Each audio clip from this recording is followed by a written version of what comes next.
to breathe.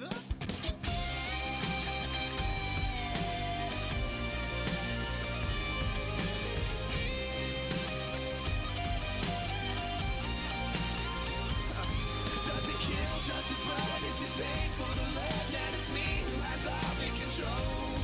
Does it thrill, does it sting when you feel what I bring and you wish that you had me to hold? When it gets cold outside and you've got nobody to love, you'll understand what I mean when I say there's nowhere we're gonna give up. Like a leader who cries in the face of a monster that lives in a dream. Yeah. Is there anyone out there? 'Cause it's getting harder and harder to breathe. And is there anyone out there? 'Cause it's getting harder and harder to breathe. And is there anyone out there? 'Cause it's getting harder and harder to breathe. And is there anyone out there? 'Cause it's getting harder and harder to breathe.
it's time for the Eli Garcia Show, brought to you by Stones Broadcast Networks.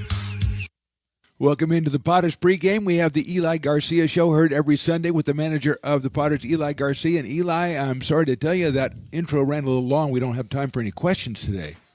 But, hey, I'm kidding, okay? It's a joke. I'll say that's all right, fine all with right. me. I know. Hey, no, come on. You're under the gun, my friend. All right, so you go through the first week. You're 5-1. Give me a positive from the week. I know the starting pitching has been really great, but find me something else from the week that you really liked. Yeah, I mean, I just think altogether how the boys are coming together this early on in the season. A lot of them have no idea who each other have been for, until they got here. So, just the camaraderie that they've been having so far. And offensively, right, it hasn't been the home runs, the long balls, but it's been finding ways to score runs, hitting, sack flies, ground balls to second base with less than 2 outs. With runners on third and finding ways to score runs. Me being a West Coast player and a West Coast kind of coach, I love that stuff, right? I know the long balls, that's what the fans want to see. We love the long ball. We do, yeah. Yeah, but as a baseball guy and kind of the old school guy I am, I love the little things that can, help the team win. Now, if there's something that you're getting the guys together, you're gathering them around before the game starts, and you want to remind them of one thing or something that you see that you really want to drill home to them, what would that be? I would just say just using this time to get better, right?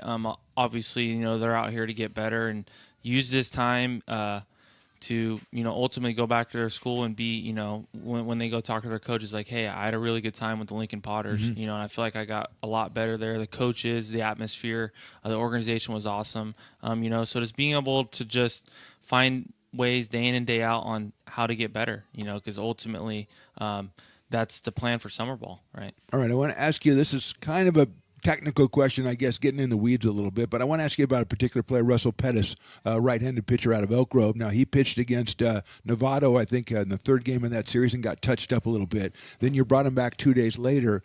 He relieved Jake Morrell on Friday night and came in and just was aces and retired all the hitters that he faced. How do you deal with a pitcher who, I mean, it's going to happen to everybody, right, especially in summer ball. You go out and have a rough outing, you bring him back the next time. How do you deal with that and get him ready for the next time?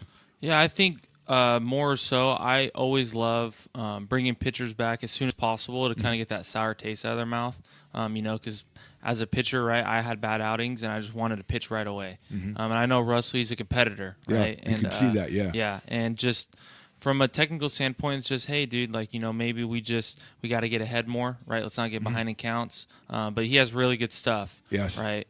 From an analytical standpoint, when we looked at his numbers, the stuff is there. Now it's just, hey, we got to compete around the zone and just find ways to, put yourself in a chance to just, perform better. Yeah, and he came out and pitched really well in relief of Jake the other day. Last thing, and I should have asked you this last time, why don't you run down your coaching staff for me? I know you got a couple of new faces over there. I recognize Nate when he comes out to the mound, but I know you have some new faces. Why don't you run it down for us? Yeah, so Nate Kujawski, he's my pitching guy. He was a Potters legend, played with him at Sierra College, and a good friend of mine. He recently was on the coaching staff at St. Bonaventure. Okay. It's a small Division I. It's actually where Woj is at. Woj. Oh, that's right. He's the boss over there now, or the general manager or something, right? So, so he was there this past spring, and then, obviously I needed a guy, and I gave him the call. And then I got Casey DeMello on staff, another new face. He recently was with Sac State Hornets. He was over there this past spring. I've known Casey for a long time. His brother's coaching at Arizona right now. And then his dad actually is my athletic director at Roseville High School. Wow. Yeah. So it's all connected. I like that. Yeah. Yep. And then we haven't seen his face yet, but Tyler Malone will be back. Okay. But they're playing in a regional, so hopefully, right, we don't see him for a little bit. Hopefully, selfishly, I want him here, but I'm sure he doesn't want to be here yet because that means they're making a good run. And then I've had Hank Lafort come out and help. He won't be he'll just kind of be out here when he can make it. My brother's roommate at Cal State Fullerton. I've known Hank for a long time, and he kind of helps behind the scenes a lot.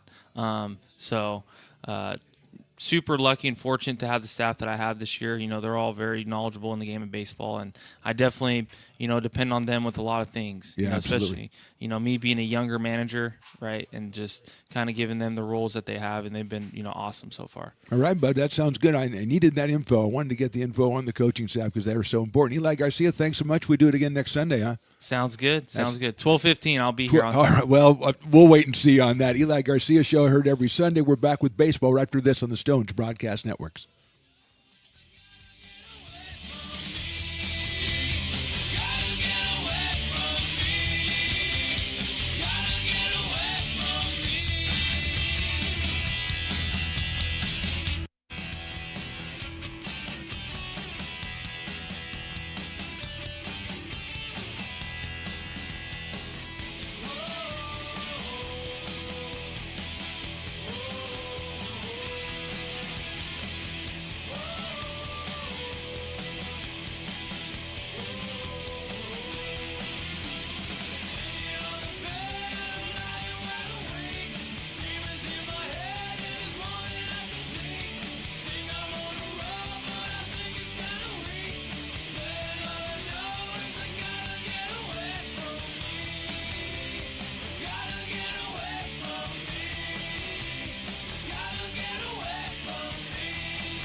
Are you ready for some Potters baseball?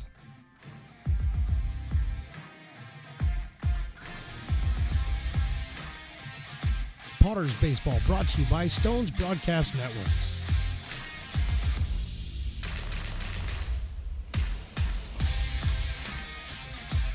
And now for the play-by-play, here is Mark the Phantom Lowe. Well, thank you, Mr. Disembodied but very energetic voice. I am Mark the Phantom Lowe. I am here with Riley the Engineer, and we are going to bring you an afternoon baseball. First of all, welcome in. How you doing there, Stones? I told you I was doing very well. I mean, are you the disembodied voice too? I'm going to figure that out later. But what we have today is Sunday afternoon baseball here at McBean Stadium in lovely Lincoln, California, and a very nice day with a little breeze coming across, making it very pleasant for the fans out here to watch the third game of the series between the Lincoln Potters and the California Red Tails. Potters have won the first two.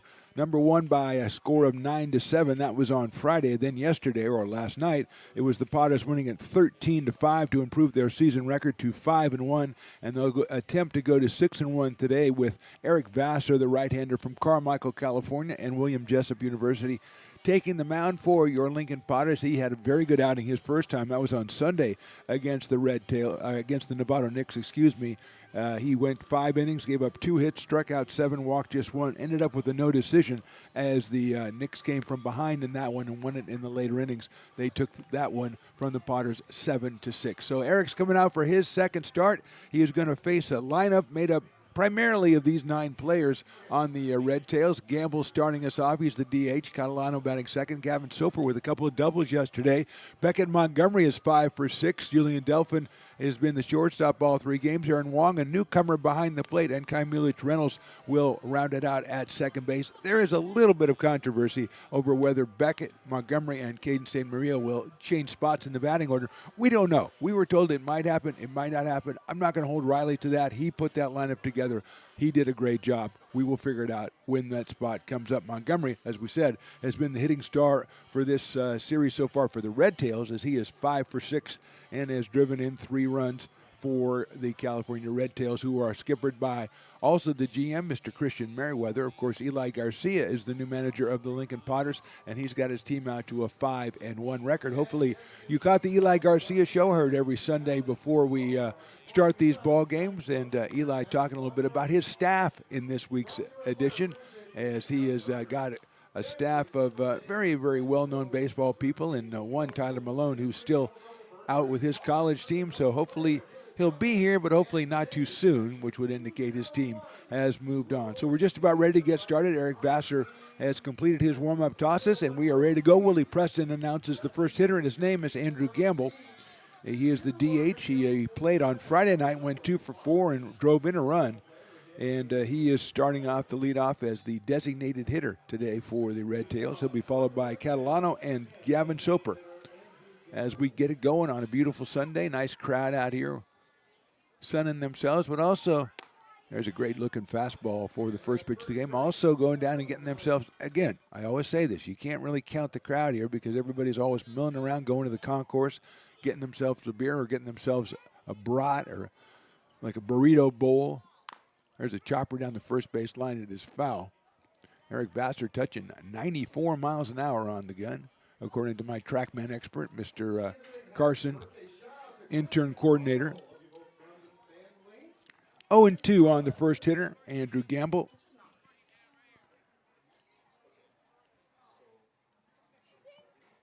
That one will go back to the backstop, and a couple of kids standing behind the backstop.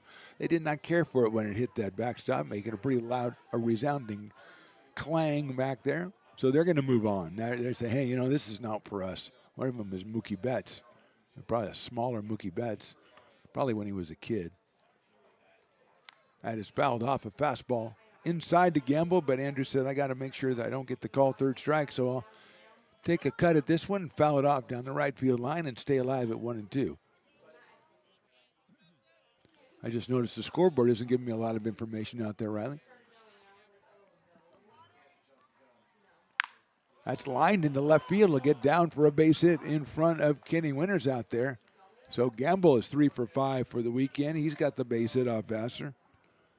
Hit a 93-mile-an-hour fastball. in front of the left fielder Kenneth Winters, and that'll bring up Caleb Catalano. And before we get that, let's look at the defensive alignment, shall we? We saw Winters in left, Williams is back in center, Ethan Liao is over in right, Cal Elvis is starting at third today, Ronaldo, Brett Griffiths, who had a home run yesterday, Jake Lavin, who's been in the lineup for all 7 games, Ryan Villanueva, our player of the game a couple of nights ago behind the plate, and Eric Vassar is on the mound for your Lincoln Potters. And here's Catalano looking for his first hit in the series. He is 0 for 5 as we stand here right now. Vassar's first pitch is right down the middle for a strike. Caleb out of the College of Sequoias.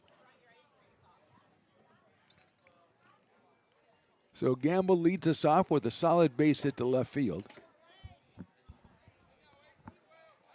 And they'll go over to first base to try to keep Andrew close. Started on Friday night.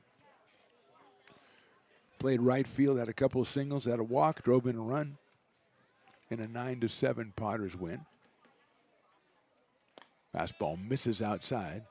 Ryan Villanueva back behind the plate out of Fullerton College.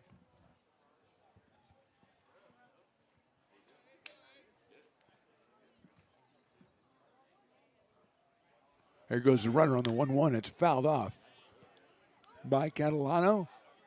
Had a pretty good cut at that fastball. 1-2 now.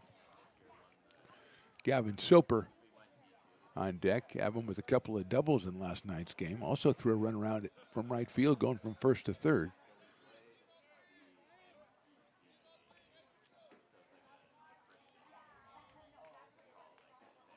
Breaking ball's hit sharply to left to shortstop. Ronaldo's going to step on the bag himself, throw to first, get the double play.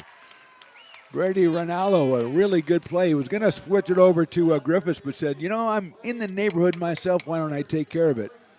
So an excellent play by Brady, and he pulls the double play. 2 outs, and Gavin Soper is the hitter.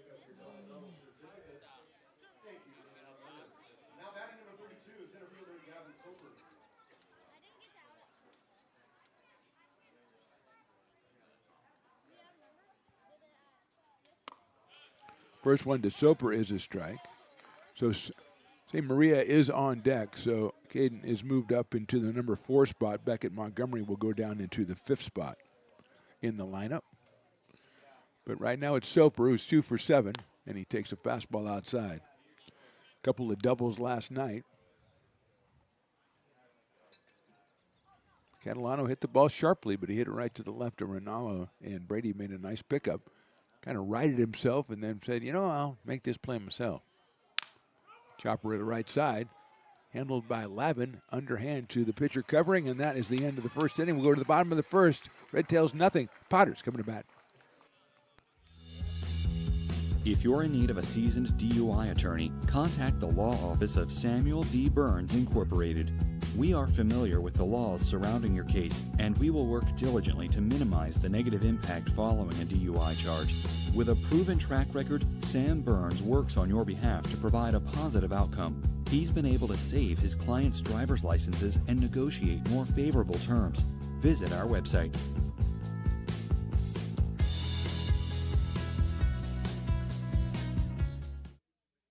So many local businesses trust Wizix Technology Group when it comes to their office technology. Wizix is a full-service, locally owned company with exceptional service, supplies, and support, which guarantees quick delivery and response times. Copiers, printers, scanners, business phone systems, EV charging, document management, and more. Join the ever-growing list of local businesses and win with Wizix, the largest independent provider in the Valley. Wizix, office technology made easy. Lincoln provides all the charm of a small town, yet still provides access to excellent local medical care. At Lincoln Urgent Care, you can find expert services and a compassionate staff available 7 days a week. A friendly front desk staff will welcome you when you come into our brand new facility.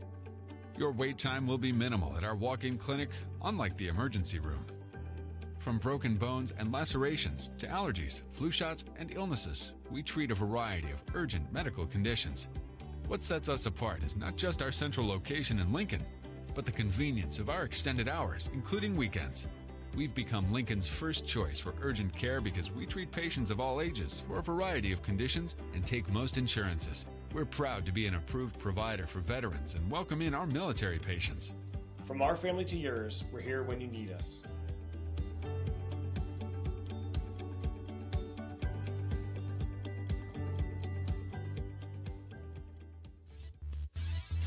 Bottom of the first inning from McBean Stadium. Mark the Phantom Low along with my friend Riley the engineer. Most of the time he's my friend. Willie Preston, of course, on the PA as he is every single game. The Potters will send up a lineup which is going to start with Brian Williams Jr. against Caden Gustafson, who is making his second appearance in the series. He's out of Beloit College.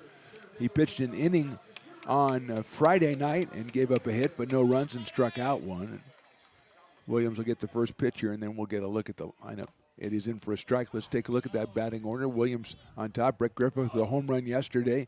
Lavin has played in every game. He's hitting close to 500. Villanueva, Tristan Russell back in the lineup today. Elvis at third and Kenny Winters rounding it off in left field. 0-1. That one drops a little bit too high for a ball. It's 1-1. Brian Williams Jr., 8 of 21. His notable stat, he has 9 stolen bases already. That one catches the outside corner for a strike, 1-2. Griffiths and Liao following up on Brian Williams Jr. He's out of Midwest City, Oklahoma, and Dallas Baptist University. It's a line drive into center field. Coming up is Soper, and he's got it about shoulder height in medium deep center field. So Williams is retired on a line out to Gavin Soper in center and brings up Brett Griffiths, the second baseman, who was 2 for 5 last night, including a late 2-run home run, making his first appearance of the season last night. He's out of Ball State. He's also from Jesuit High. He's also from American River College. And I look over to my left, and Riley has a humongous piece of Old Town pizza. So he's happy.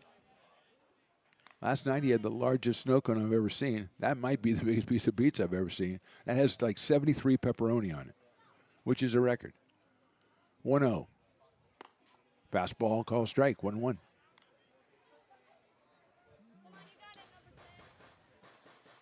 Ethan Liao, today's right fielder, on deck. Brett takes the fastball again. That misses, so it's 2-1. So that should hold you for a while, huh, Riley? Complaining of being hungry. Oh, yeah, for a little. I can't get you, fat cat, right now. Griffiths takes outside and low, 3-1.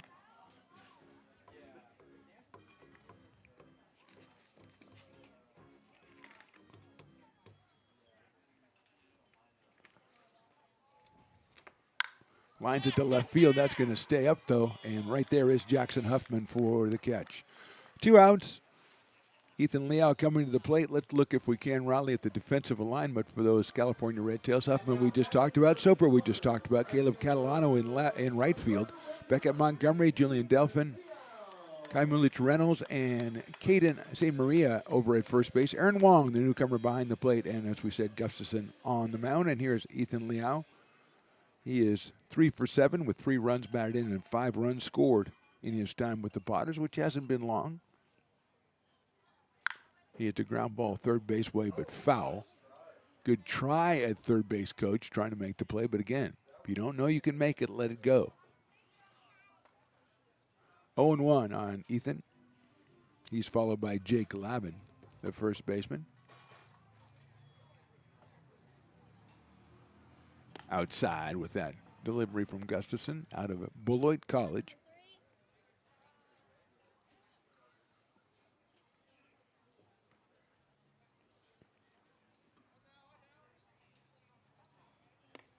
Sails one inside.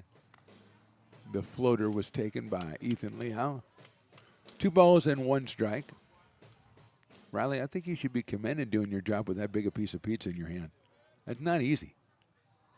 Talk about third world problems, but that is not easy. Because that thing throws off that's big enough to throw off your equilibrium. Your center of balance is, you're all over on the side and lopsided.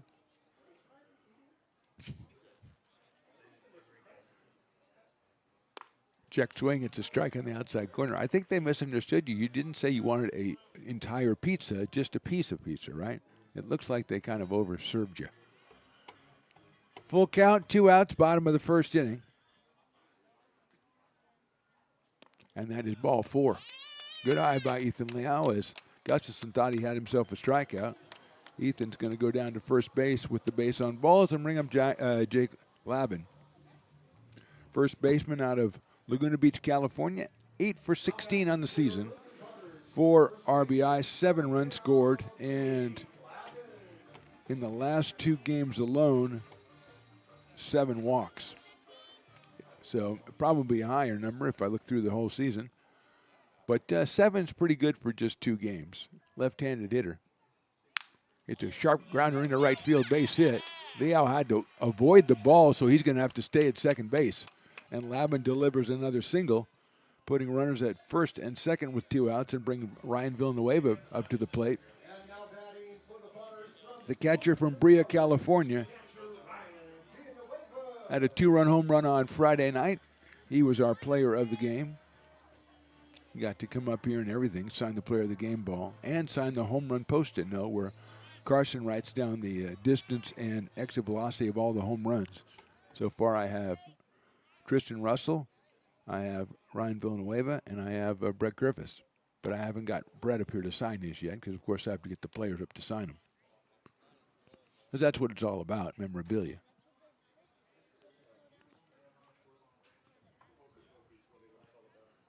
So Villanueva waits for the 1-0. There goes the runner, and the throw to third base is not in time. Liao with the stolen base, perfectly timed and not going, staying put was Jake Labin. So Ethan is over at third. We've got a 1-ball, 1-strike count, it looks like. And the cheer that you hear everywhere, come on, number 8, resounds through the stadium. That's in the dirt, gets away, going from first to second on a late throw. Almost got him, but making it is Labin.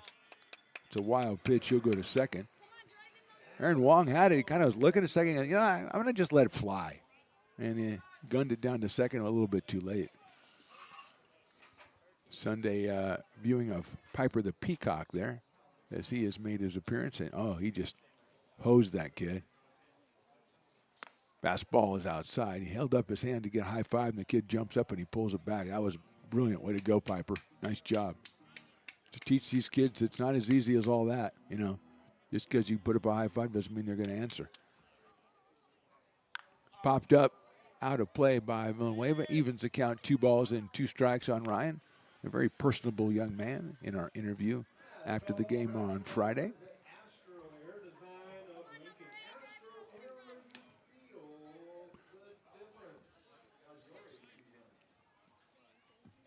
Umpire signals 3 balls and 2 strikes. And that is ball 4. And again, Gustafson thought he had a strikeout. He walked to the dugout for the second time this inning.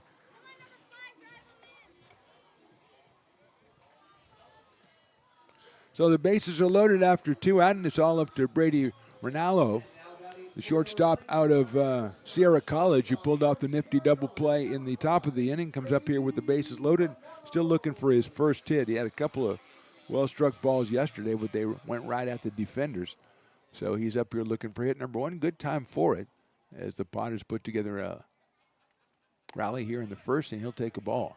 Gustafson kind of thought he should have been sitting in the dugout by now a couple of times. He thought it to Liao. He thought it to Villanueva.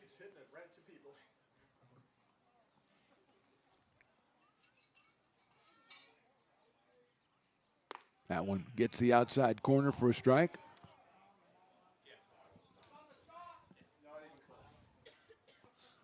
One ball, 1 strike on the Potter shortstop.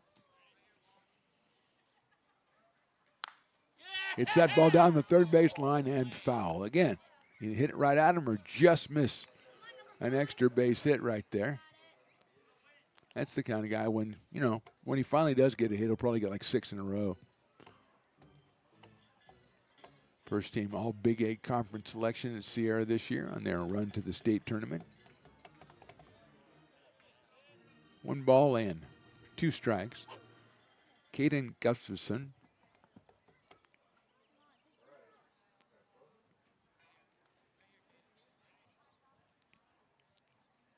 Misses outside. Nice block by Aaron Wong. Keeping the runners where they are, which is, well, at every base. And now it moves to 2-2 on Brady. Potters 5-1 on the season. In the dirt. Only loss was to the Sunday game again, or excuse me, Monday afternoon game against the Nevada Knicks. Potters had a 5-1 lead going into the 7th, and the Knicks put together 3-run rallies in the 7th and 8th and held on for a 7-6 win. That is ball 4. And Gustafson is not real happy with the results he's getting from the umpire as Ronaldo gets the RBI walk. Potters putting the rally together after 2 are out, and they scored the first run of the game. That's Ethan Liao. That is his 6th run scored already. And coming up to the plate is Tristan Russell. Out of Cypress, Texas.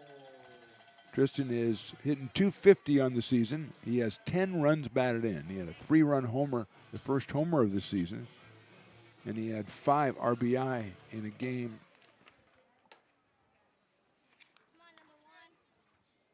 a couple of days ago, and now he's got line drive into right field, a base hit. He'll get a couple more. Here comes 1 run in. Second one around, ball is rolling around in right field and picked up finally by Soper, or excuse me, by Catalano. But it's a 2-run single for Tristan Russell, and the Potters are on the board, leading it 3-0. Russell now with a dozen runs batted in, a sharp single to right field. Second hit for the Potters in the inning.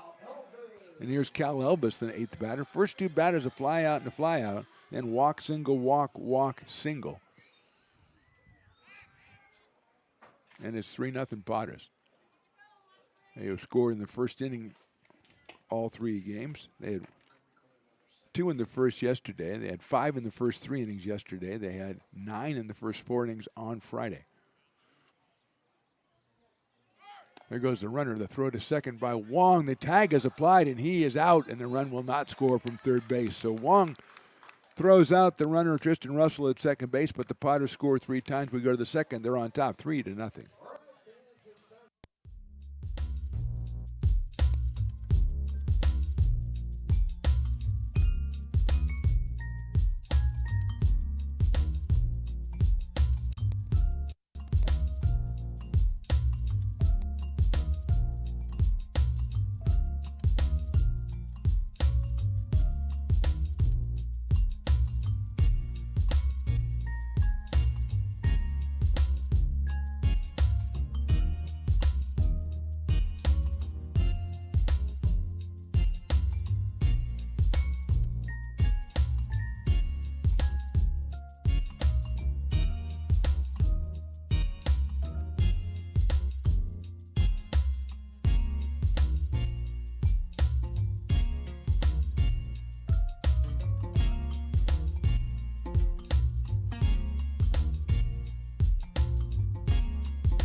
Top of inning number 2, Potters on top 3-0. Caden Santa Maria will be the first batter, then Beckett, Montgomery, and Julian Delphin, 4, 5, and 6.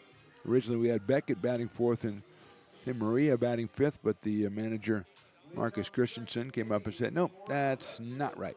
Or excuse me, Christian Merriweather. Where did I get Marcus Christensen? I don't know, but it sounds like a pretty cool guy. Anyway, it is St. Maria, the hitter. Swings and misses at the first one. He is 0 for 4 so far. Does have a run batted in the series. He is out of the College of Marin.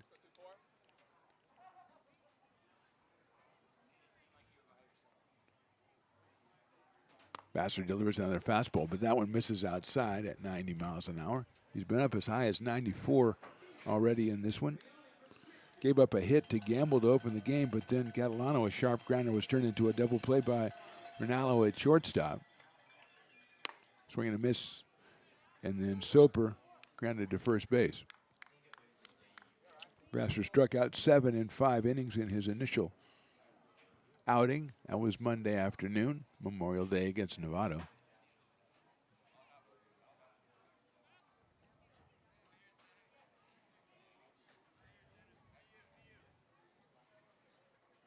Breaking ball, call strike 3.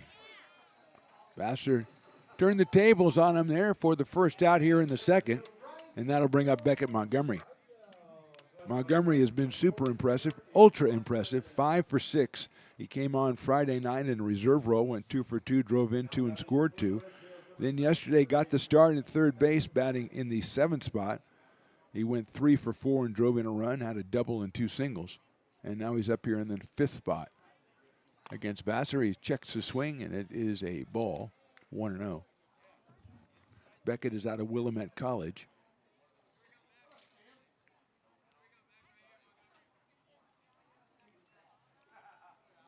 It's a chopper down the third baseline. It's a foul ball, handled over there by Cal Elvis. Christian Merriweather, and I got Marcus Christensen out of that. That's, wow. Sometimes the synapses don't always fire together. Or at all. 1-1. Vassar from the stretch. The big right-hander from Carmichael, California. Nice slider. That's in there for a strike. 1-2. And a member at the staff out at Jessup University. National champions Jessup. So far, they've given us Jake Morrell, who's 2-0 on the season. Evan Williams, who I think has 3 saves already, and it strikes out everybody. That one's hit sharply down the line at third, but it is a foul ball. Would have been a tough play for Elvis just because he would have been pulled way over to the farthest extent of the field, but it was foul right before the base, and so we'll do it again with Beckett Montgomery. Julian Delphin, the shortstop, will follow Beckett.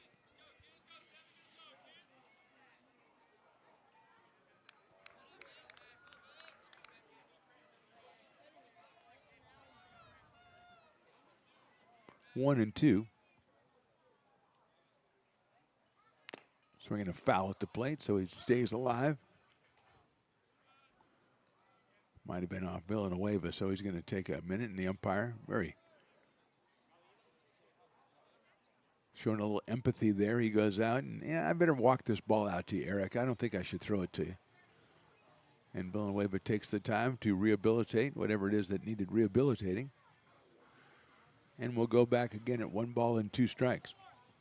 Potter scored 3 times in the bottom of the first with 2 outs. And they have a 3-run lead here as we are in the top of the second inning from McBean Stadium in lovely Lincoln, California. Montgomery swings and misses. And Vassar does the unthinkable and gets Beckett Montgomery out. 2 straight strikeouts for Eric in the second. And that'll bring up Julian Delphin. And just a warning to all of you that we have, as you may know or may not know, this year, Sundays in the Park with Stones is a regular feature. And we have the first installment coming in the middle of the second inning. So stay tuned for that. Don't go off to the refrigerator or anything. Stay tuned. And we will be seeing what the heck Stones is doing in the park on Sunday, basically. First one misses outside. He assures me it's worthy. And I said, well, it's your name on the network. I can't really do anything about it. And it's not the Phantom Network, although it really should be. Down low, 2-0. But I have, if I want to change it, I got to bring it before the board of the Stones Broadcast Networks, and that's him. So don't see it happening, Riley. Don't see it happening at all. So anyway, looking forward to that. Sunday in the Park with Stones. Fastball misses inside. So Delphin 3 balls and no strikes. Aaron Wong, the newcomer.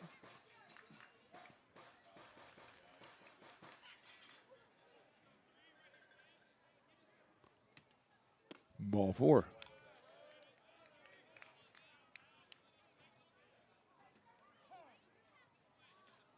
So going down to first is Delphin. Now batting for the Red Tails, number 23, catcher Aaron Wong.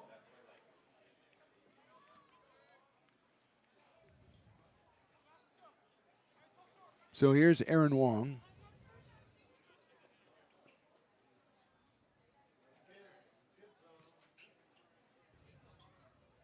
Out of Foster City, California. Swings and hits it foul down the first base line.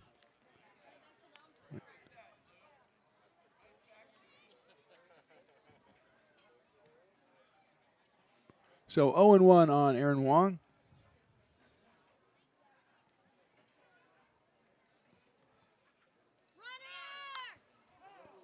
That one is a strike, and the runners are going to have to go back. Aaron Wong from the Stevens Institute, or Stevens Athletics Institute here. That's where I'm trying to get my information on Mr. Wong. Like I said, out of Foster City. His major is quantitative finance. So, smart dude. I don't even know what that is. Vassar misses outside. So it's 1 ball and 2 strikes now on Aaron Wong. Or, yes, Aaron Wong, not Delphin. He is walked.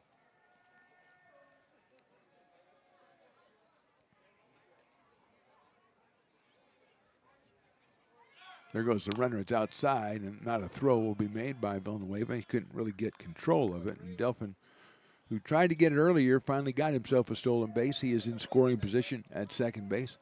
The count on Aaron Wong is 2-2.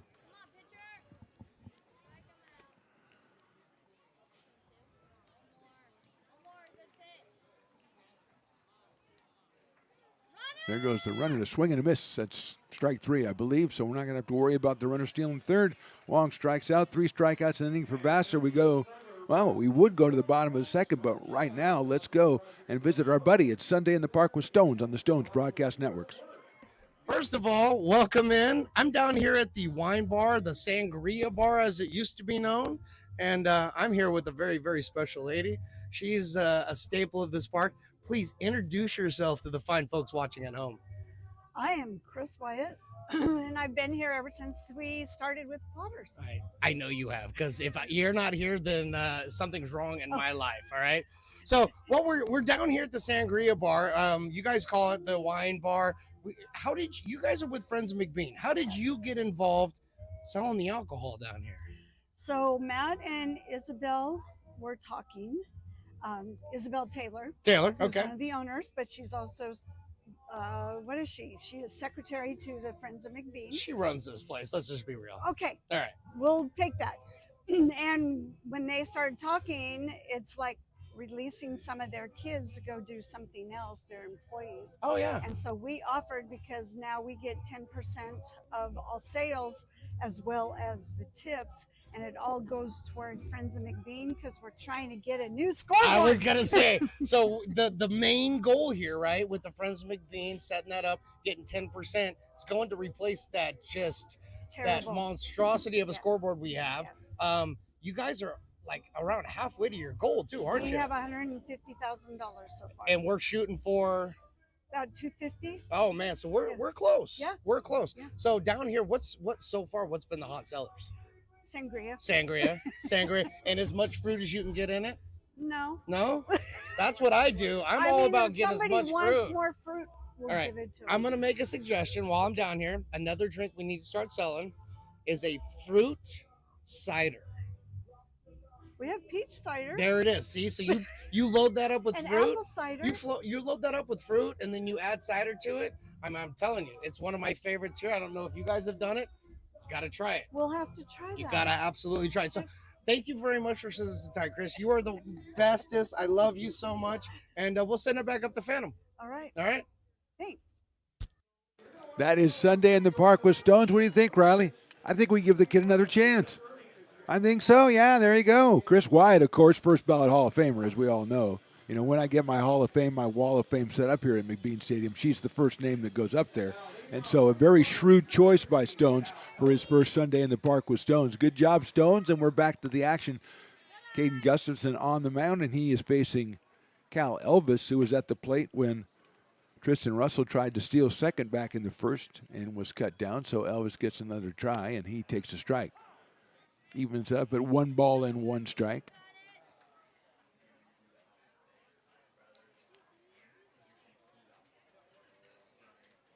He takes outside for a ball, 2-1.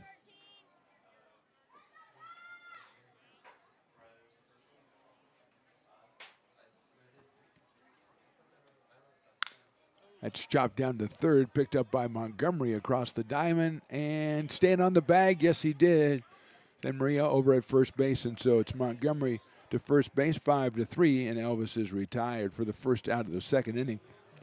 And that'll bring up Kenneth Winters. Now batting for the Potters, our left fielder from Cal Baptist University, number 2, Kenny Winters. So Kenneth Winters, 4 for 19 on the year out of Lincoln, California. He's up here in the 9th spot for the Potters in this one. Brian Williams Jr. will be next. Gustafson delivers off-speed pitch outside, so it's 1-0.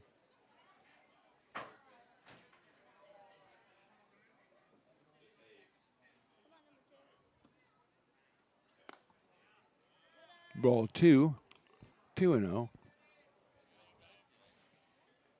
I like the fact that he suggested a drink to her, and she says, "Yeah, we've got cider. We've got it over there. It's all good."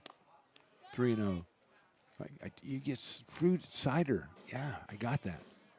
But I think his idea was to even improve on that. I don't know.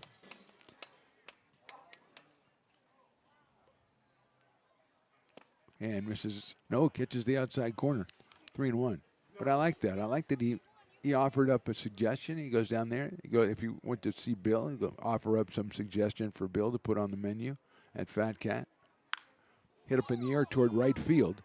Catalano's backing up on it a little bit, and he has it rounds around and picks it out of the sky for the second out. So Winters flies to right. 2 outs here in the second. Now this is when the trouble started for Gustafson in the first inning. He got the first 2 out and then walked a batter, a single, a walk, another walk, and a single. Williams, though, flied to center to start off the bottom of the first. So Brian is 0 for 1, 8 for 22 on the season.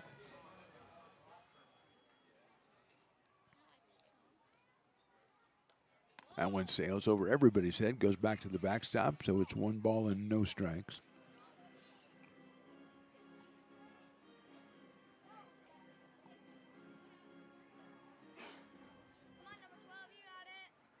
One 1-0.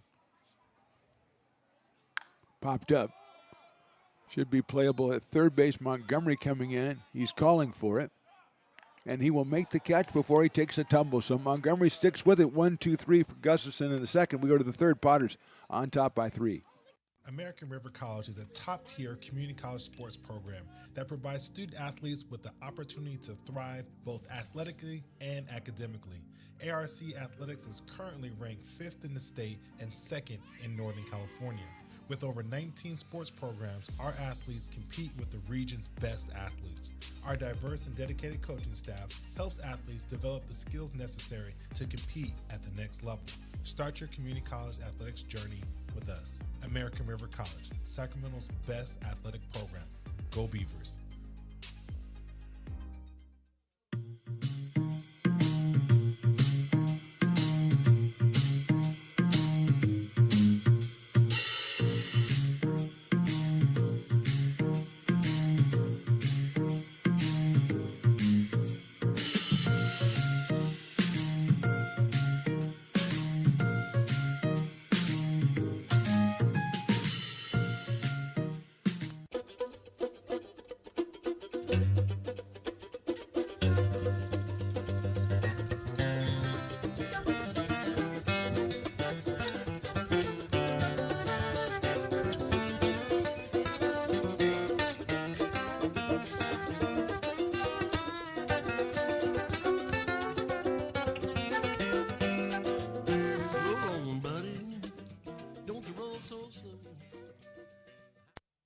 being a laborer means everything.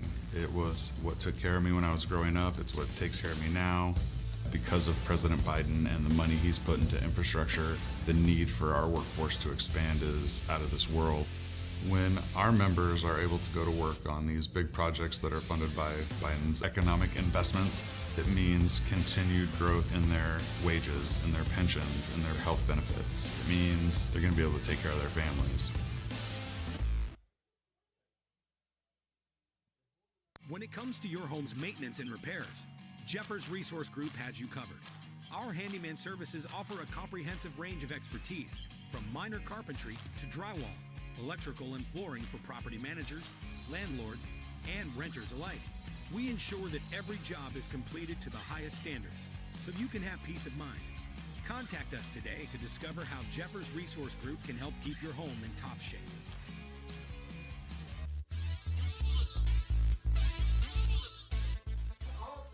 Leading off the top of the third is Jackson Huffman for the Red Tails.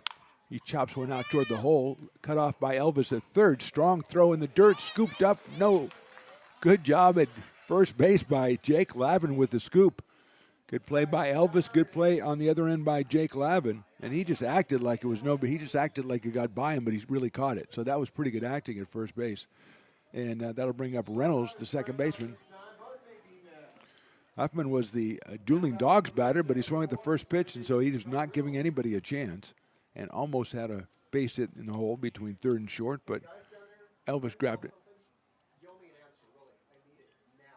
Outside, 1-0. Kai Reynolds 0 for 1 so far.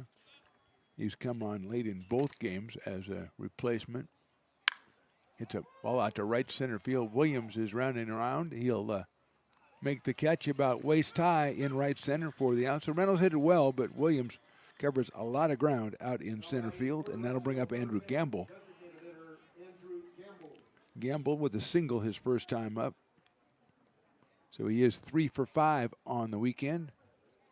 2 for 4 on Friday, didn't play yesterday.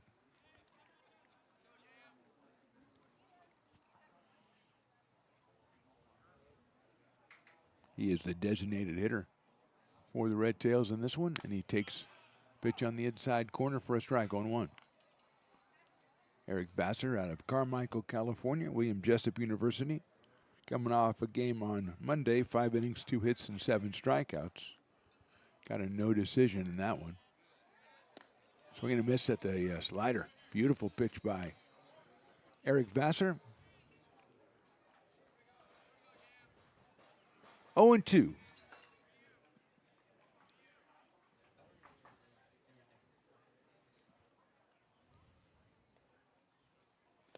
And went around, and he is tagged out by Villanueva, so another good inning for Vassar. 1-2-3. We go to the bottom of inning number 3. Potters 3, Red Tails nothing.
Gooseport Public House.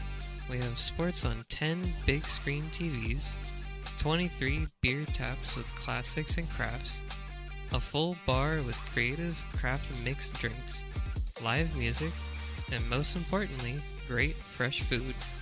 In downtown Roseville off Vernon Street, only 15 minutes from the ballpark. See ya at Gooseport.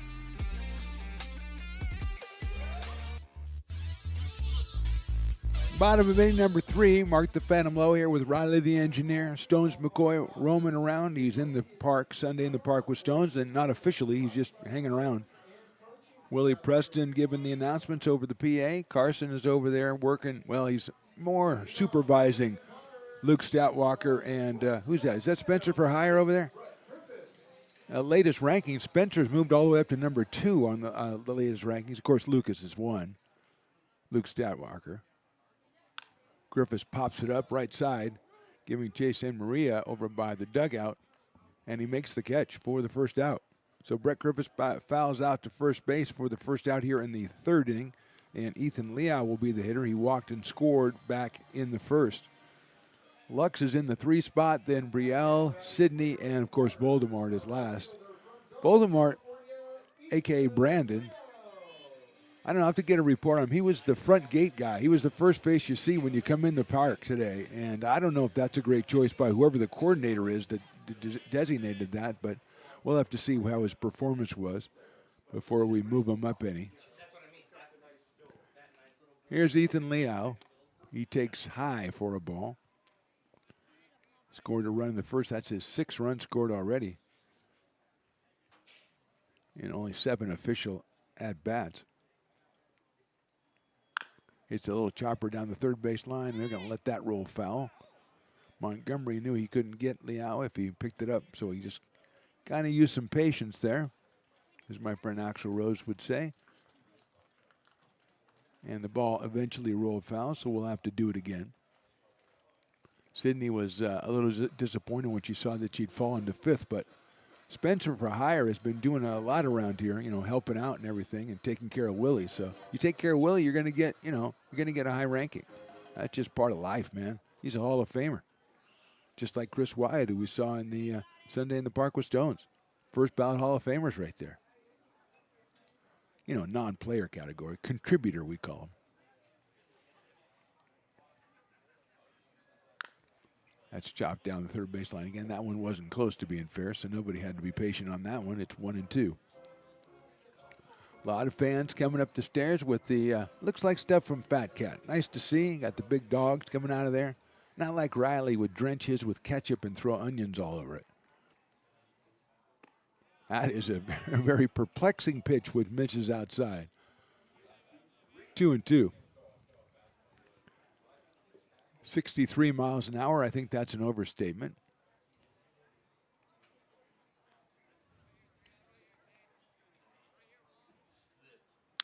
Hit high up in the air to left field, giving ground is Huffman. He's going back, has room at the track, will make the catch. So Leal put a charge in it, but just not quite enough for the second out here in the 3rd inning. And here is Jake Lavin, who came in at 500 and got a single last time up. So he is over 500, I think it's safe to say. He also scored a run. He has scored 8 times on the season. He's also been in every game. He is 9 for 17 with 4 driven in and now 8 scored. Left-hand hitting first baseman. Watches that one go high and outside, 1-0. Aaron Wong behind the plate for the California Red Tails.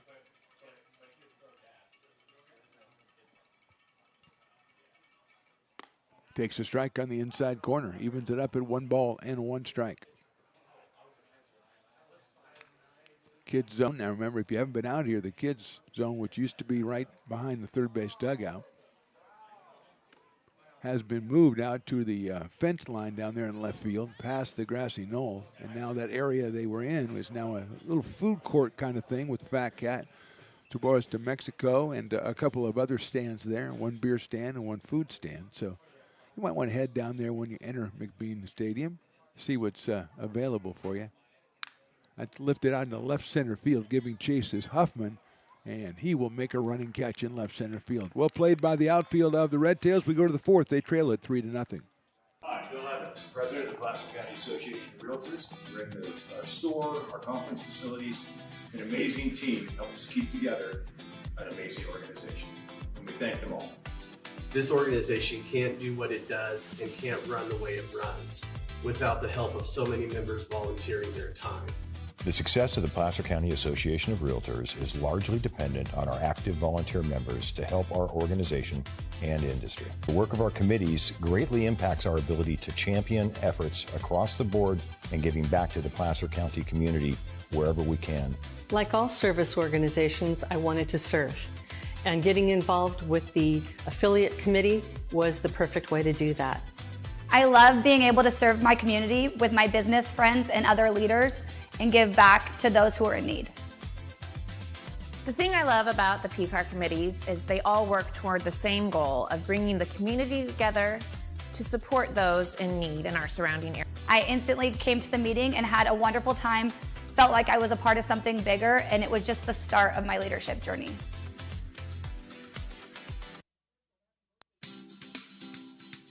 Astro Air Design Incorporated, where you feel the difference. We are a locally owned and operated heating, air conditioning, and custom sheet metal company committed to the highest quality of craftsmanship at a competitive price.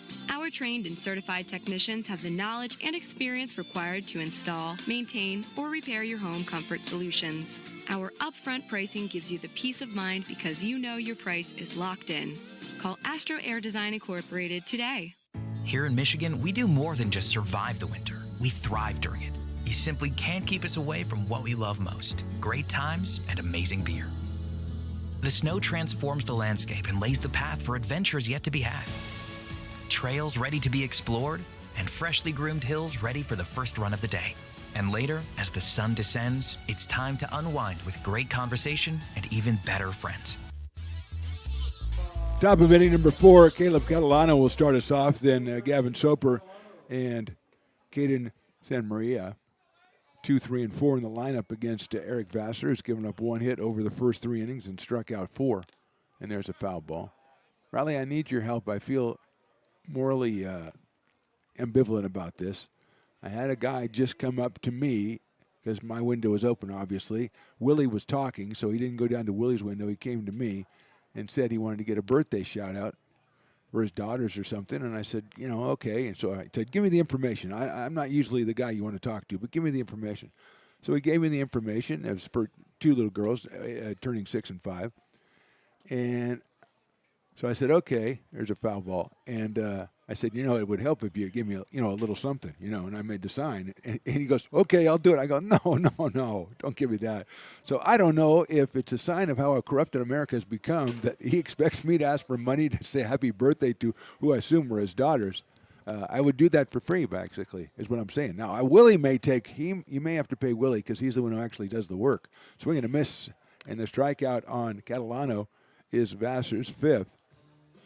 But I don't think you should be that eager to give money to some loser so he could say happy birthday to your kid, And Willie did a great job. He did the announcement right away when I showed it to him, and, that's what he does and made it sound fantastic. But I just feel guilty, and I also feel a little bit sad that he would be so eager. He would be so ready to accept that I would want money for that.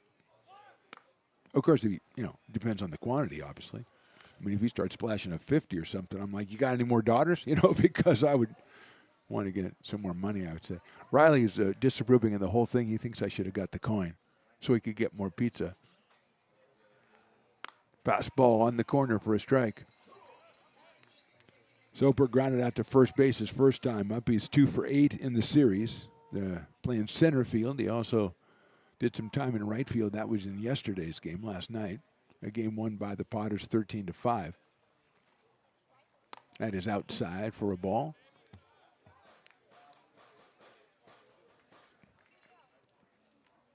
Two balls and 1 strike, 1 out here in the 4th.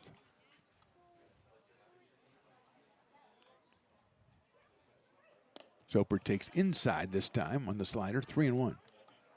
Potters with 3 in the bottom of the first. Got them all with 2 out, and that's the only scoring so far in this one as we enter the top of inning number 4. Catalano led us off with a strikeout, and now Soper.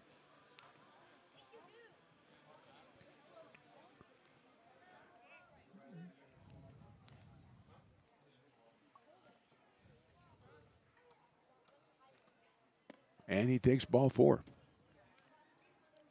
That is the second walk issued by Vassar. He got through 5 innings with just 1 walk his first outing. You have a little bit loosening up going on in the Red Tails bullpen. Potter's bullpen right now is quiet. Caden Santa Maria is going to be the hitter. He struck out looking his first time.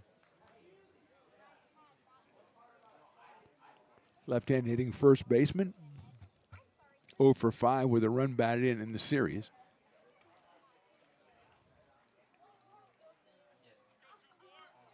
And that is a ball. Vassar has kind of a high leg kick out of his stretch, and so I wouldn't be surprised to see him Soper maybe take off. We had a stolen base from Delphin back in the second inning.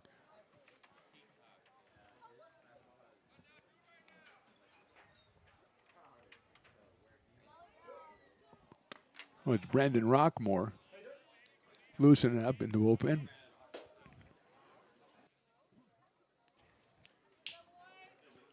Two balls, no strikes.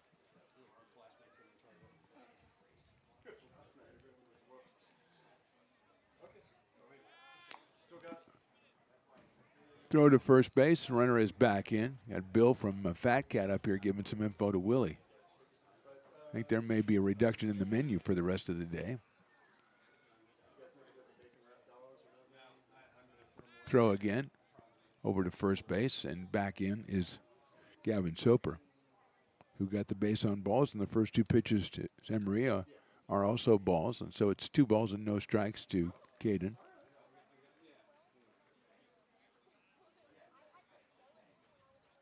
That is a strike. 2-1. Beckett Montgomery is next.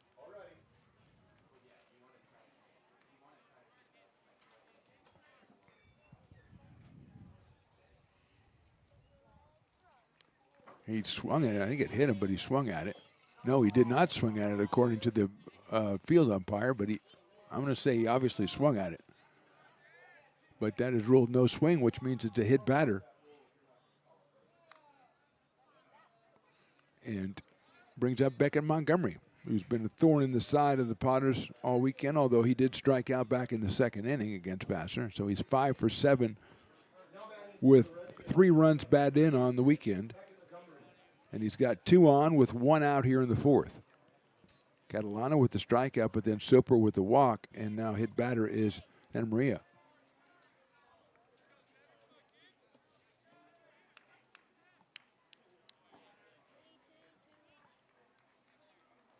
Montgomery's a sharp grounder to third, backhanded by Elvis. Steps on the bag, across the diamond, another nifty double play by the Potters, and gets Vassar out of the inning. So no runs, 1 left. We go to the bottom of the 4th. Potters still on top, 3-0.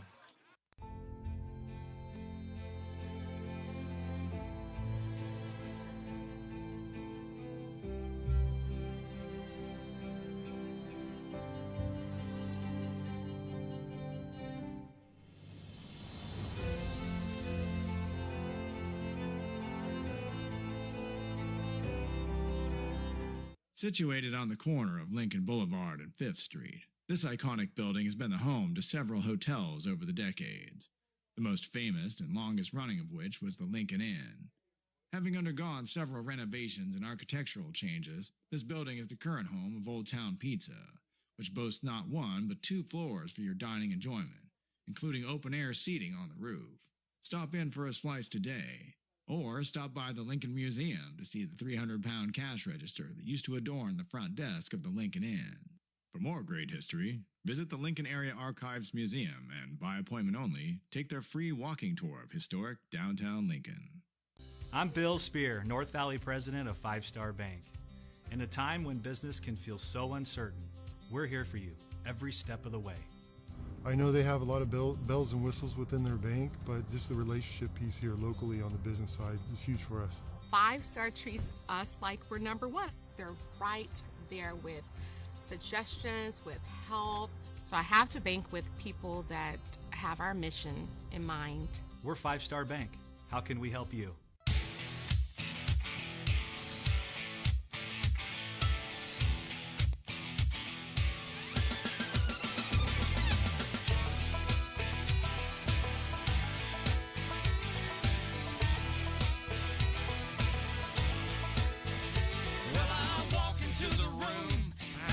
$100 bills, and it kills and it thrills like the horns on my Silverado grill. And I buy the bar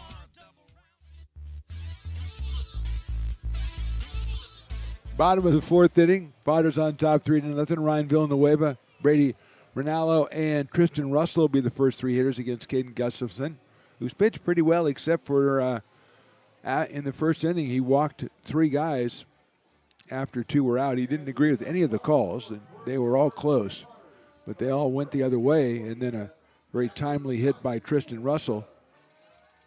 And the Padres lead at 3-0. Here's Villanueva, who got the second of those three walks.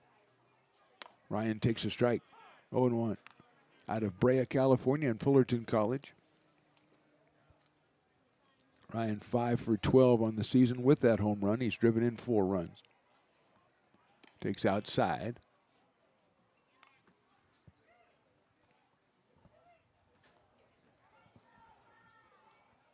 So we're even at 1-1. That one inside and a little bit high as well. 2-1 on Ryan Villanueva.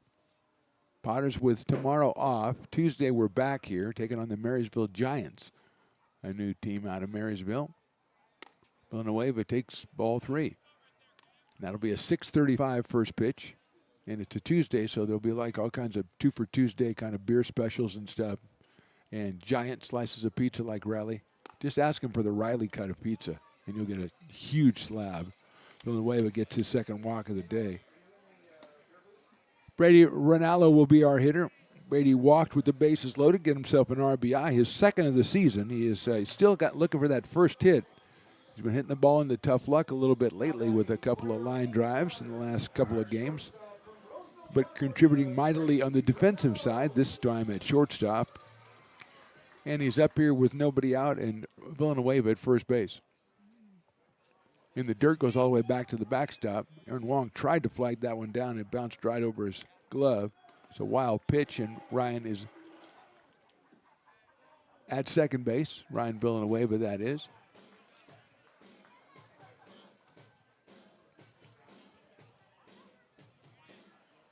So it's 1-0 on Brady. It's 2-0 on Brady, and that one's a good block by Wong. I must say, Riley, that most of the fans so far meet your expectations. When they go get something, if they got one thing, they got 2. 2 beers, 2 sangrias, 2 snow cones.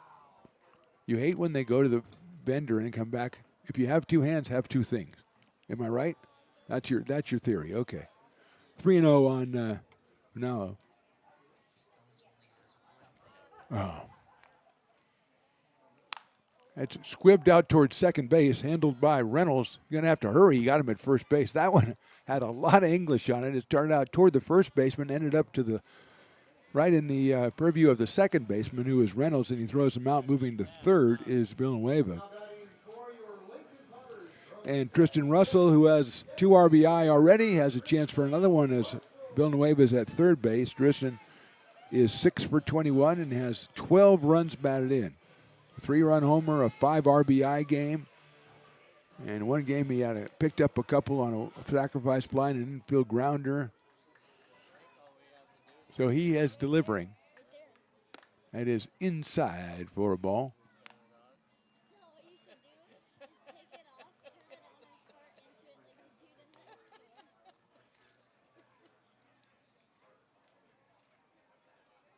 That's 2-0. Cal Elvis in the on-deck circle, batting in the number 8 spot.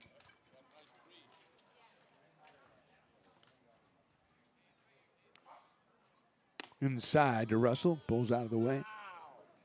3-0.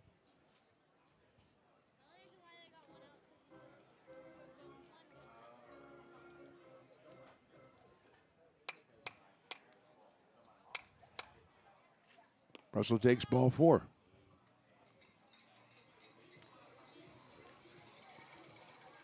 He'll go down to first base, first and third for Cal Elvis. Did you say you saw Stones walk around and he only has a beer in one hand and the other hand is free? And that, gonna have a meeting at the mound here. Christian Merriweather, the GM, owner, and manager of the California Red Tails, goes out to talk to his pitcher. Well, then we need to. This shows he only thinks about himself.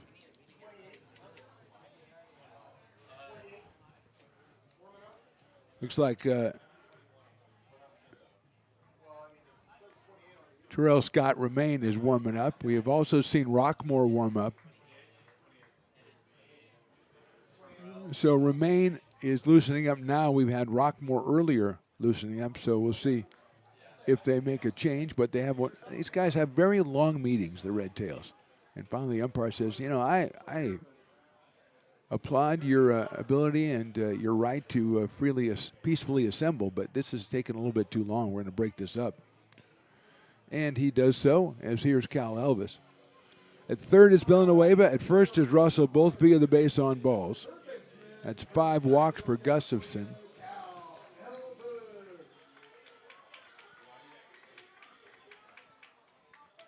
And here's Elvis, who grounded to third his first time up on a good play by Montgomery. He hits that one past Montgomery into left field for an RBI single. And it's 4-0 Potters. Villanueva scores. Moving to second is Tristan Russell. Elvis gets the RBI single. And the Potters now leading it 4-0. And that will bring up Kenneth Winters.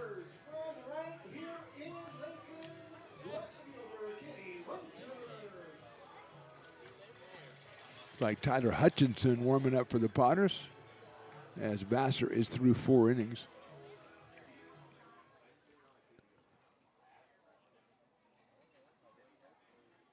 Winters takes high for a ball. Still nobody, one out here. Ronaldo with the ground out. Villanueva has scored. Moving to second on that hit was Russell, and he's thinking about going for third. And Gustafson thought the same, so he kind of pulls the fake and turns around, and the only guy on the base was Russell. And there they go, and it steps off. Throw to third is on a bounce, and Russell's safe. So he stole it without benefit of it being delivered to the plate. He got the pitcher Gustafson off balance, and Caden came up with it, but couldn't put anything on it. Beckett, Montgomery trying to scoop it up at third and apply the tag at the same time, not able to do so. So Russell will get himself a stolen base. It's a 1-ball, no-strike count on Kenneth Winters. There goes a runner at first. Wong's going to throw all the way through. The ball gets all the way through into center field, and coming in to score is Russell. Stolen base, credit to Cal Elvis. We're going to have an error on the throw, allowing Tristan Russell to score from third. And Russell was not going at the other end of a double steal. He was staying put until he saw the ball go into center field. Potters have scored twice, lead at 5-0. And they have Elvis at second base. Chopper foul by Winters at the plate. 2-1 now on Kenneth. Ball kid, there's a big ball kid going on. I thought that was Voldemort for a second, but no, it's just a ball kid. He might be too big for a ball kid.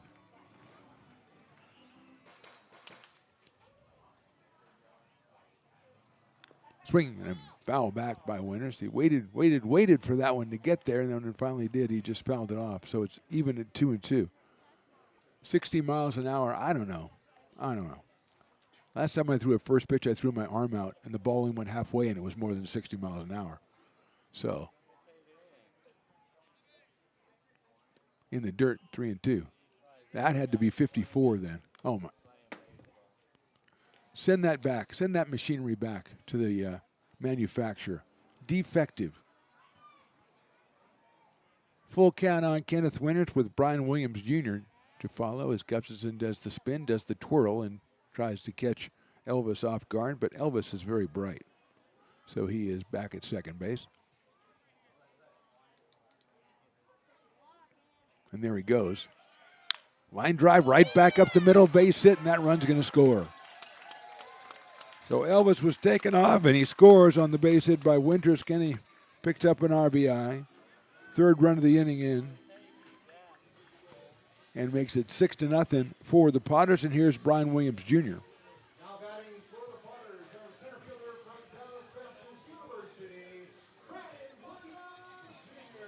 Brian Williams Jr. has flied to center. He has popped up to third. He is 8 for 23 on the season.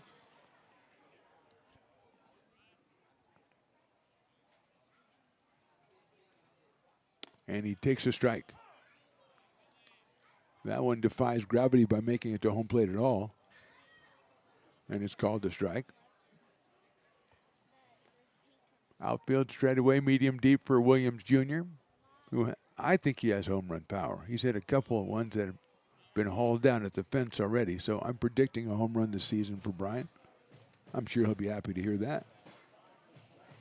Out of Midwest City, Oklahoma, and Dallas Baptist University, DBU.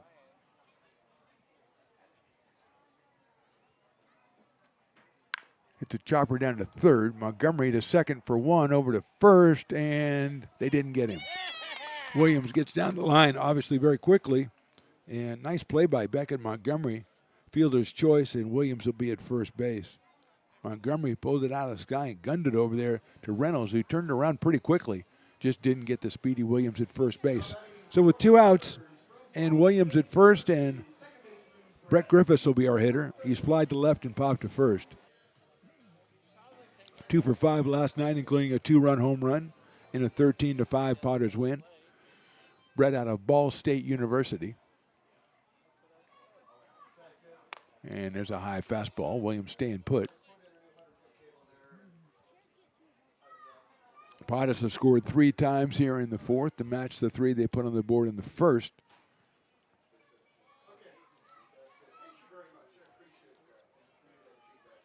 There goes the runner. He kind of stumbled, so he got a late start. The throw to second is not in time.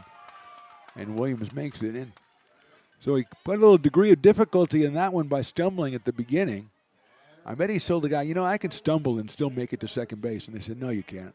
So he showed him he could. And now he is at second base. 1 ball and 1 strike on Brett Griffiths. Outside. 2-1.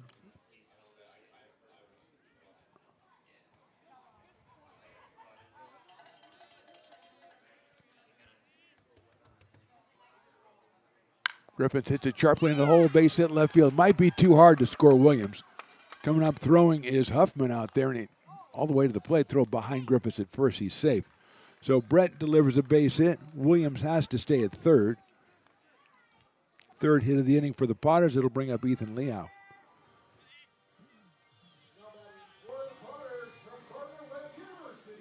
That is hit number 5 for the Potters. And here is Ethan Liao from Gardner-Webb University out of Dublin, California. Gardner-Webb, the Running Bulldogs.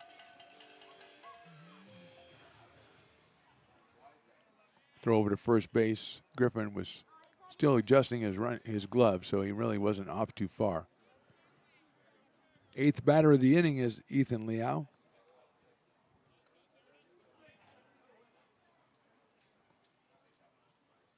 Takes inside for a ball. He has walked and scored and then flied deep to left. He showed he may have home run power as well. We'll have to follow that over the season. Takes a high fastball for ball 2.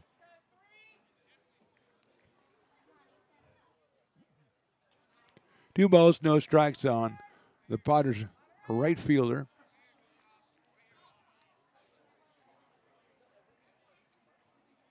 Three balls and no strikes. Jake Lavin would be next. He would be the 9th batter of the inning.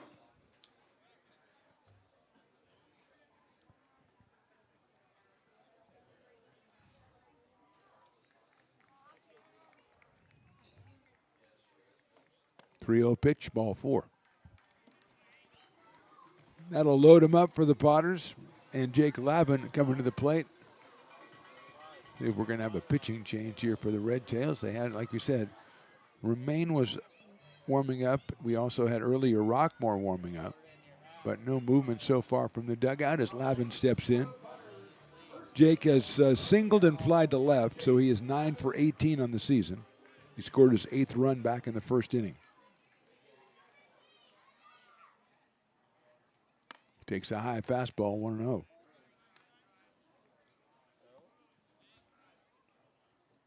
Beautiful day out here at McBean Stadium. Great crowd on a Sunday afternoon, right, Riley? Sunday afternoon.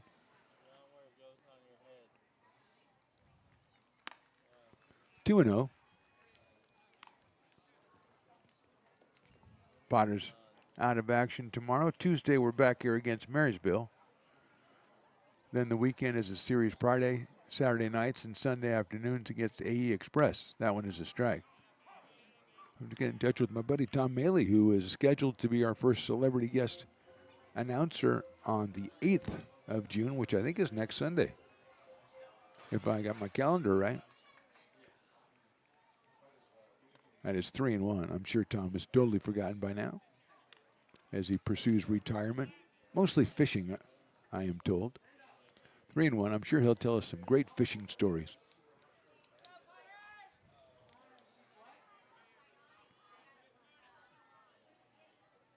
Lavin lines it out to right field.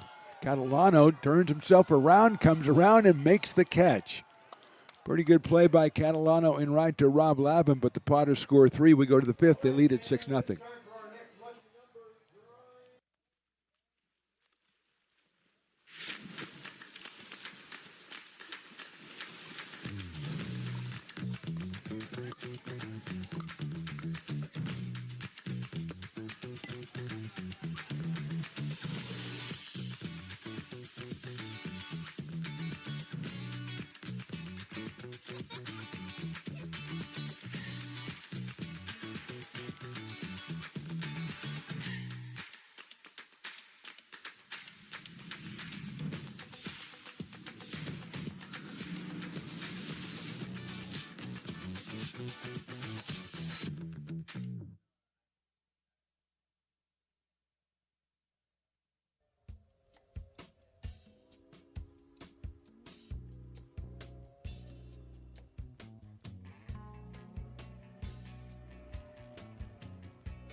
This job is the Esplanade at Turkey Creek phases 4 and 5.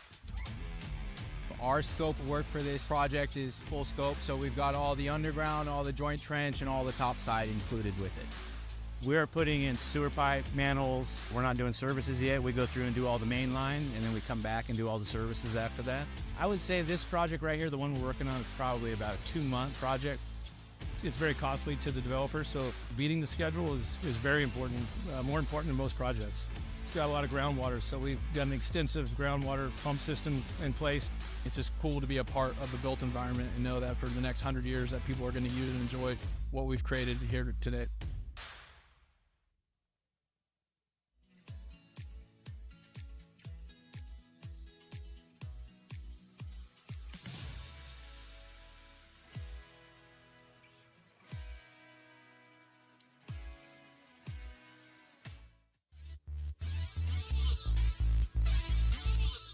Top of inning number 5, Potters 6, Red Tails nothing. Eric Vassar's day is done. 4 innings, 1 hit. He walked 2, hit 1, and struck out 5. Gave up no runs, and he will give way to number 30, Tyler Hutchinson from Roseville, California, and Sierra College. He is making his second appearance. In his first appearance the other night, he gave up a hit, a run, walked 1, and struck out 1.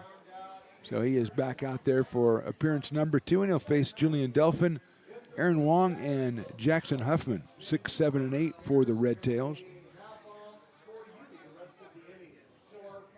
Farmers innings, Farmers 5th, so if Julian Delphin is retired, it's half off Farmers Brewing. Down the line at the Brick and Barrel backyard, a tremendous structure and area down the first base side here at McBean Stadium. That is swung on and missed.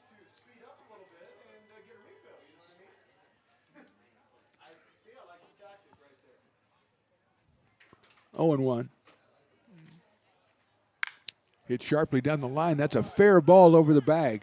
It'll go all the way to the corner, chased down by Kenneth Winters. And Delphin will pick up a double, and nobody gets half off Farmers. So bummer all around.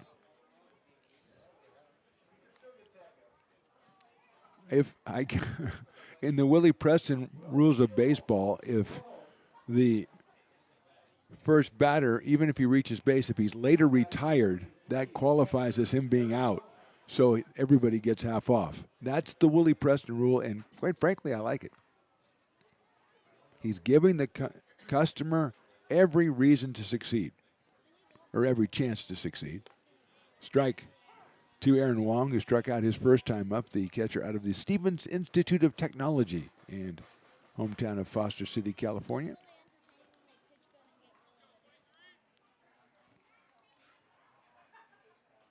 Breaking ball's fouled that way, so it's 0-2 quickly. Foul ball brought to you by Sierra College. You can, and it starts at Sierra College. 0-2 on Wong. Jackson Huffman follows. Fouls off the slider. Stays 0-2.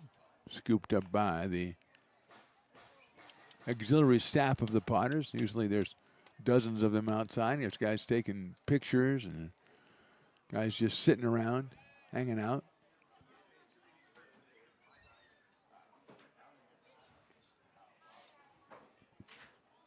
Hutchison to the plate, misses with that one. 1-2. Delphin dancing around at second base, trying to distract Tyler. That's Delphin's second hit in the series. He is 2 for 6.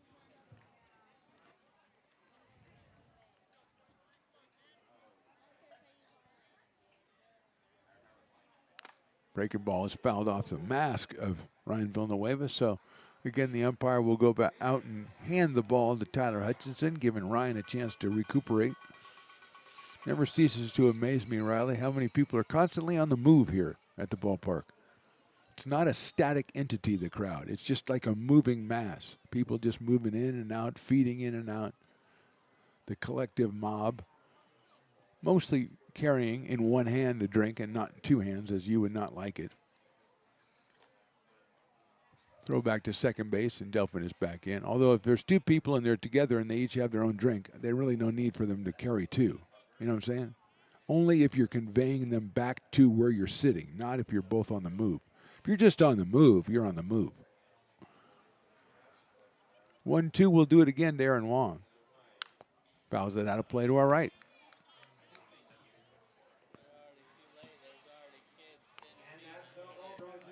So Eric Vassar now, 9 innings pitched, 3 hits, 12 strikeouts, 3 walks and a hit batter. And he's in line to get the win here if the Potters can hold on.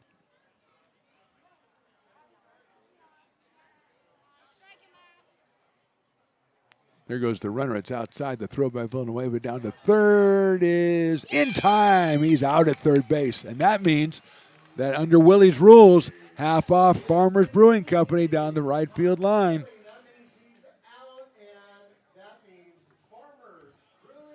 I love that rule. That's the Willie Preston rule. If the batter at any time during his trip around the bases is retired, he is that constitutes an out, and the half-off rule goes into effect. Wong pops it up. That might get out of play. It will. So it's 2-2 on Aaron Wong. Villanueva with the rifle shot down to third base. We talked to him, he's the player of the game the other night. He says, I like to be aggressive out there. I like to throw. And that one was right on the money, and a good tag by Cal Elvis at third base. 2-2 again to Wong. That is called strike 3. Hutchinson delivers the strike. That is the 6th strikeout for the Potters pitchers. First for Tyler Hutchinson, and he'll now face Jackson Huffman, the left fielder, who is our dueling dogs batter. So theoretically, we could have half off 2 different beers, which is like a confluence, like, the solar eclipse or whatever, like that stuff. When you have 2 beer specials in the same inning, it's crazy. It's rare. Huffman swings and misses at the first pitch. A slider, 0-1. Kai Mulich, Reynolds in the on-deck circle, the second baseman for the Red Tails. And that one misses outside. And I always like to get this in every game so we know what we're talking about here. 1-1 coming up. That's a chopper down to third base, charging is Elvis. He throws on the run at first, and he gets him by a couple of steps. So no beer special, but 1, 2, 3 in a way in the fifth. We go to the bottom of the fifth. Potter 6, Red Tails nothing. If you're in need of a seasoned DUI attorney, contact the law office of Samuel D. Burns Incorporated. We are familiar with the laws surrounding your case, and we will work diligently to minimize the negative impact following a DUI charge. With a proven track record, Sam Burns works on your behalf to provide a positive outcome. He's been able to save his clients' driver's licenses and negotiate more favorable terms. Visit our website.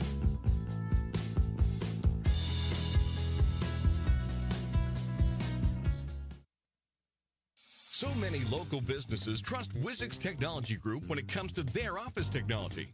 Wizix is a full-service, locally owned company with exceptional service, supplies, and support, which guarantees quick delivery and response times. Copiers, printers, scanners, business phone systems, EV charging, document management, and more. Join the ever-growing list of local businesses and win with Wizix, the largest independent provider in the Valley. Wizix, office technology made easy.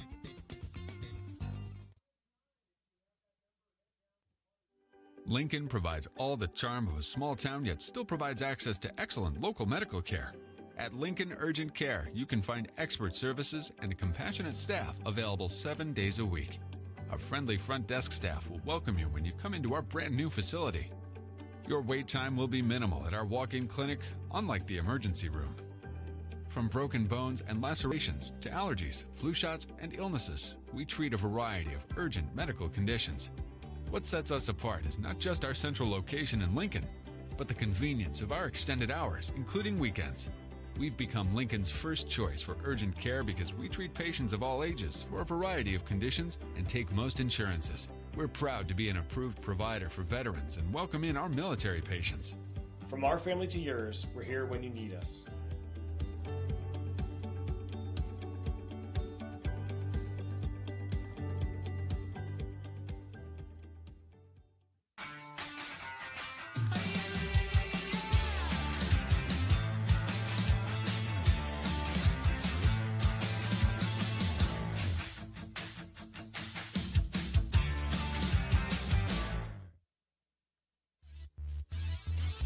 Bottom of inning number 5 from McBean Stadium. Mark the Phantom Low along with Riley the Engineer.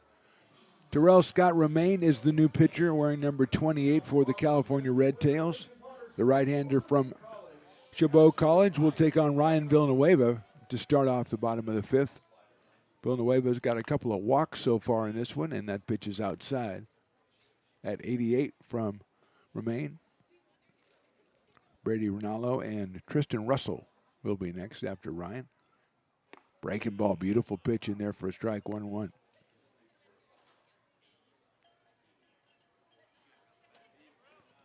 One ball, one strike on Villanueva. Pass ball, call strike 2. Again, 88 miles an hour from the right-hander. Gustafson went 4 innings, 5 hits, 6 runs, walked 6.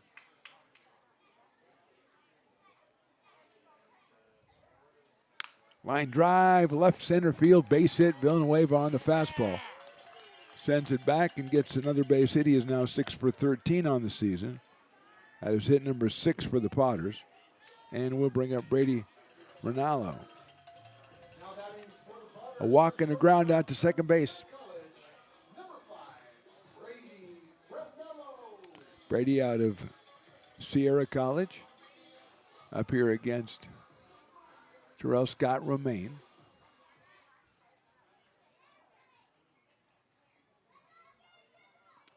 Ball in the dirt, gets by the catcher, goes all the way to the backstop. Wild pitch, and Villanueva goes to second base.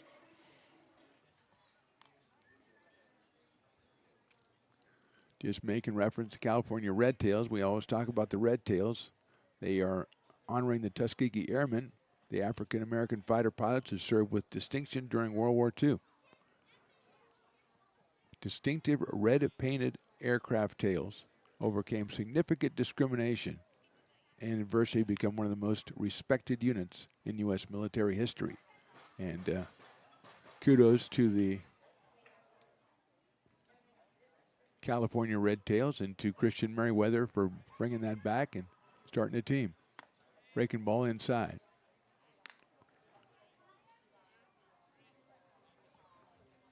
Three 3-0 on Brady, who has a walk back in the first inning. He got it with the bases loaded, so he got credit for an RBI, his second of the season. And that one is inside, ball 4. So walk, a wild pitch, and a single, a wild pitch, and a walk. First and second, nobody out, and Tristan Russell, who singled in 2 runs in the first inning and then walked and scored in the 4th, will be our hitter. 6 for 21 with 12 runs batted in on the season already for Tristan Russell. He is out of Cypress, Texas, and the University of Houston.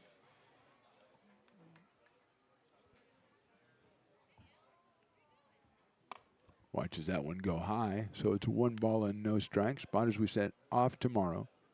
Marysville Giants come in on Tuesday at 6:35, gets open 5:35. And Wednesday and Thursday also off days before a weekend series against AE Express. Swing and miss. 1-1.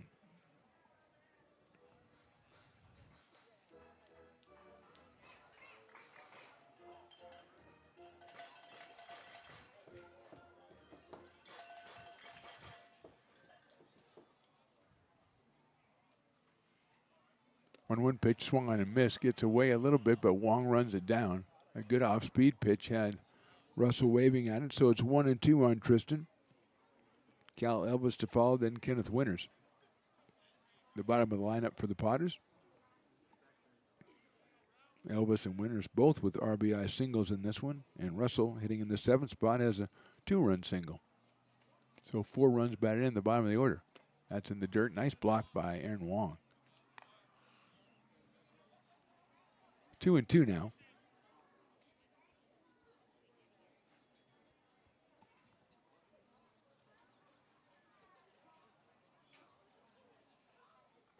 Russell slices one down the left field line over the grassy knoll, right at a kid who moves and then runs it down. Good job by that guy. He saw it coming, said, I'm not going to make that play, moved to the side, and then ran it down. Very good play. Might be player of the game. I'll have to identify him, though. You got to keep the ball so we know it's you.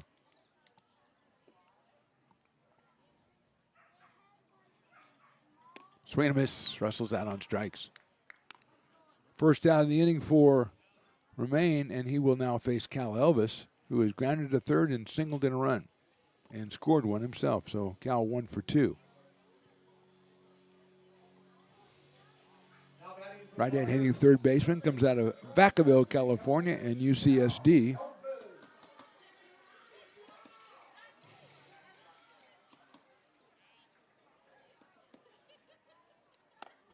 Off-speed pitch up high, 1-0.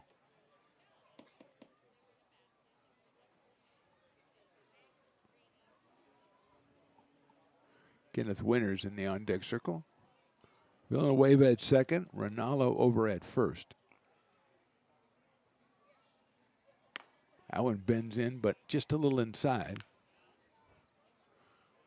2 balls and no strikes. Elvis with a couple of excellent plays down at third base today. Potters have turned a pair of double plays in the game. Swing and a miss. Off speed got him waving on that one. Ronaldo at shortstop and Elvis at third, both stepping on the bag and going to first for double plays to bail out Eric Vassar. That one misses outside. 3-1. Red Tails pitchers have been bothered by the base on balls. They've combined now through 2 games and a half for 34 of them. Mix in a couple of hit batters in there. And that's 35. As Elvis goes down to first, that's going to move Villanueva to third and Ronaldo to second, and he comes up with the bases loaded as Kenneth Winters, and Christian Merriweather is going to go out and have a talk with his pitcher, try to get him on the right track as Villanueva started off with a single and a walk to Ronaldo, a strikeout of Tristan Russell, but then 4 balls to Cal Elvis have loaded the bases and brought up Kenneth Winters, who flied to right his first time up, then an RBI single his second time right back up the middle in the fourth inning. So Kenneth now 5 of 21 on the season. Playing left field today for the Potters, the hometown boy, Kenneth Winters, out of Carlin C. Coppin Elementary School. That's how far back we go when you're in Lincoln. Piper the Peacock and Willie engaged in some sort of verbal fisticuffs here. Meeting is over at the mound with Christian Merriweather and his catcher and pitcher, and now here is Kenneth Winters.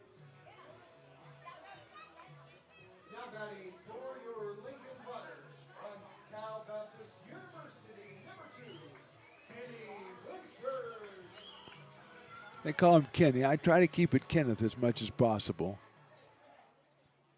without slipping into that. There's a strike.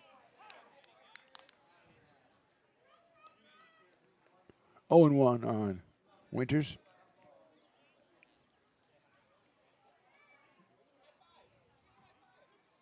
Lines that one out towards shortstop. And will go over to second for one. Going to have to hurry at first. They turn the double play. Well done by the Red Tails. And Scott Romaine will go to the sixth inning. Potters on top, 6-0.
Top of inning number 6, we crown a winner for the Piper's Dance Contest, and we are ready to go out to the field where Tyler Hutchinson will face Kyle Mulich Reynolds, the first hitter for the California Red Tails, who pulled the nifty double play to get out of the bottom of the fifth, and Reynolds right in the middle of that as he took it from Delphin and relayed it over to St. Maria at first base. Flied to center his first time up and takes another strike, so it's 0-2.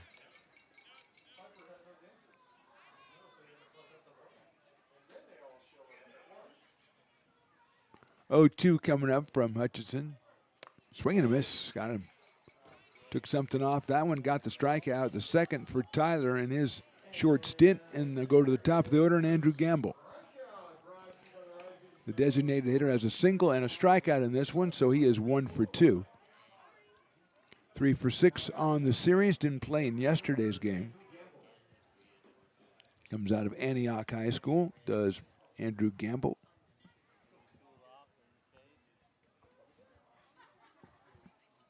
Right-handed hitter against Hutchinson. who sails one inside to Gamble. 1 ball and no strikes.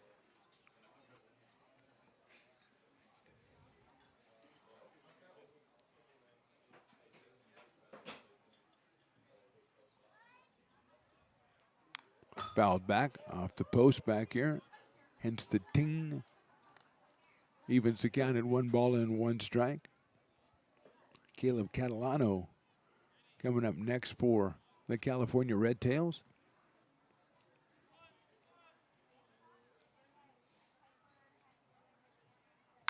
Chopper out toward shortstop. Ronaldo gives a step. Throws across the diamond too high and pulls the first baseman off, and safe at first is Andrew Gamble. So it'll be an error on the shortstop. That's the first error for the Potters in this one. And Gamble is at first base with 1 out. And Caleb Catalano, who is grounded into a double play and struck out, will be the hitter. Jake Lavin trying to stay on base over there at first base, just couldn't do it, a little bit too high. That is ball 1, 1-0 on the slider from Tyler Hutchinson.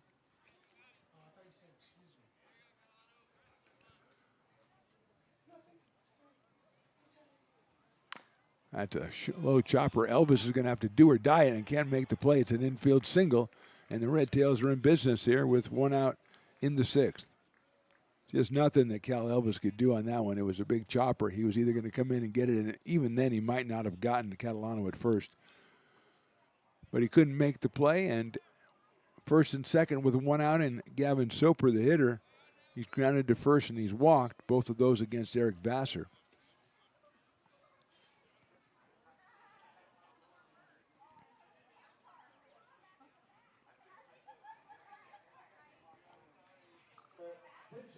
We got a pinch hitter, looks like number 15.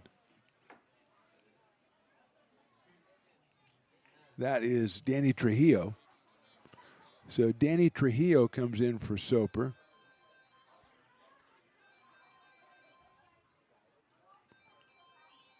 And he swings and misses at the first pitch. Somebody's phone is going off. Can somebody get that? Stones, can you get that phone, please? It's really disconcerting. Trujillo lines it right at Ronaldo. It bounces off of him. Ricochets picked up at second. The throw to first is wild, and the throw will come in, or the runner will come in from third as the ball, I think, in the dugout. So went off Ronaldo, went out into short center field. Griffiths picked it up, tried to throw it to first, threw it away, and it will be a single for Trujillo. He will not get an RBI.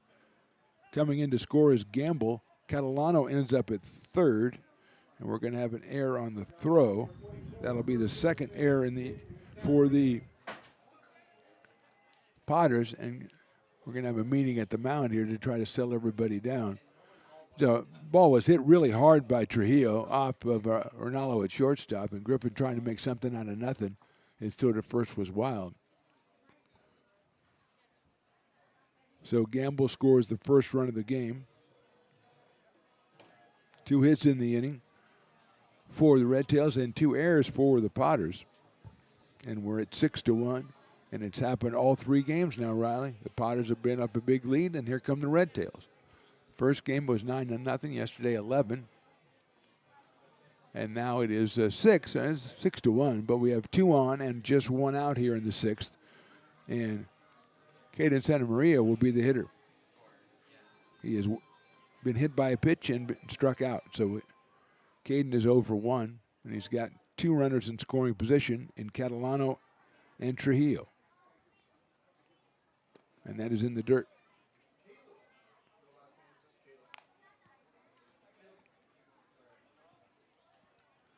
So Caden Santa Maria, 1 ball and no strikes.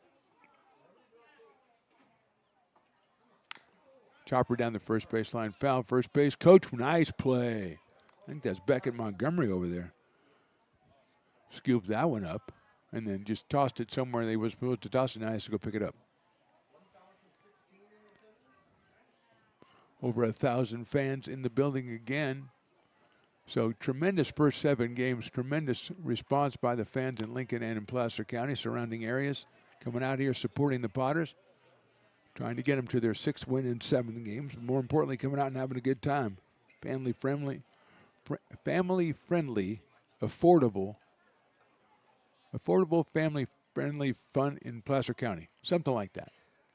I never get that right. Outside.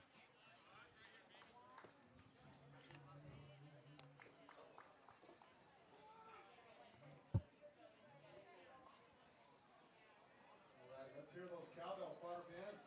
3-1.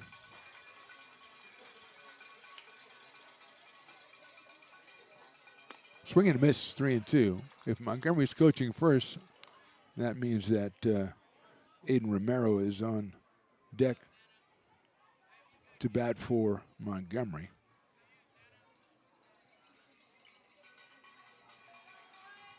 Which will happen after Santa Maria finishes his at bat, and it's a full count. Swing and a miss. Way to come back for Tyler Hutchison to get the strikeout. And Aiden Romero will be the hitter, the pinch hitter out of Clayton Valley High School. He'll take over for Beckett Montgomery, who was 0 for 2. So Romero up here with 2 on and 2 out. Xavier Maldonado loosening up for the Potters. Local product, that's popped up. Calling for it is Elvis. He's going to end up in fair territory and make the catch somehow. Didn't hurt his back because that looked like a tough one. Fighting the sun. Good play by Elvis. Hutchison gets out of it. We go to the bottom of inning number 6. Potters on top 6-1. American River College is a top-tier community college sports program that provides student athletes with the opportunity to thrive both athletically and academically. ARC Athletics is currently ranked 5th in the state and 2nd in Northern California. With over 19 sports programs, our athletes compete with the region's best athletes. Our diverse and dedicated coaching staff helps athletes develop the skills necessary to compete at the next level. Start your community college athletics journey with us. American River College, Sacramento's best athletic program. Go Beavers.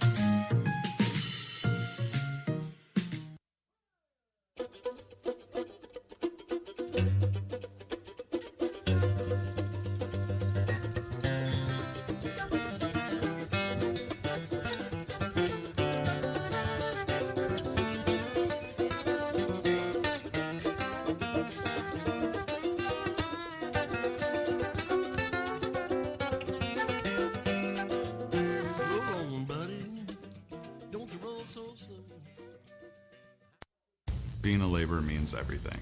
It was what took care of me when I was growing up. It's what takes care of me now. Because of President Biden and the money he's put into infrastructure, the need for our workforce to expand is out of this world. When our members are able to go to work on these big projects that are funded by Biden's economic investments, it means continued growth in their wages, in their pensions, in their... Bottom of the 6th inning, an exciting spinning bat race as both contestants, they didn't run into each other, but they both ventured onto the field to play, which is an automatic bump for the interns running it. So congratulations to Brielle and Sydney for moving up a spot apiece in the rankings. They now right behind Spencer for hire. Hotly contested for the runner-up spot behind Luke Statwalker. Brian Williams Jr. is our hitter against Terrell Scott Romaine, and he drops a breaking ball, almost catches the inside corner, but doesn't, so it's 2-0 on Williams, who has flied to center, popped out, and hit into a fielder's choice. That one stays high, so it's 3-0. Gustafson, Caden Gustafson, went the first 4 innings, gave up 5 hits, 6 runs, and walked 6. That one misses, and Williams will get the base on balls.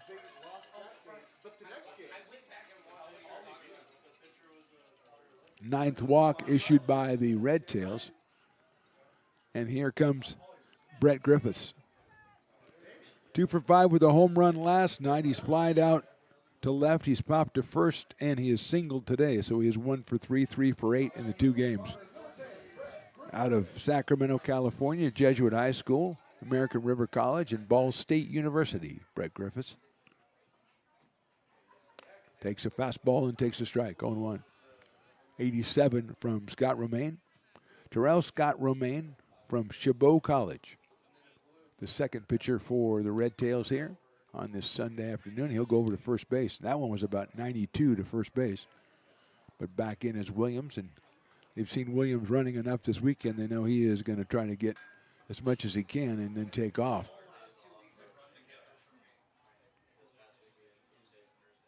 Inside, tracked down by Aaron Wong behind the plate, and Griffiths has a 1-ball, 1-strike count.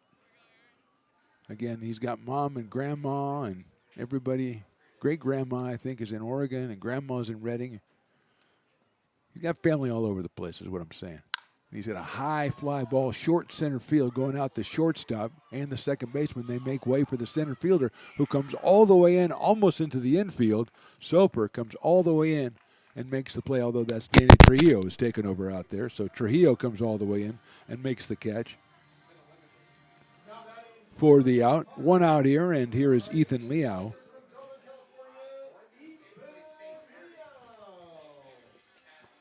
So Liao will be up here with a runner at first and 1 out. He has walked, he's flied out, and he has walked again. So 0 for 1, 3 for 8 on the season. Throw over to first base, not in time, and Williams is back head first.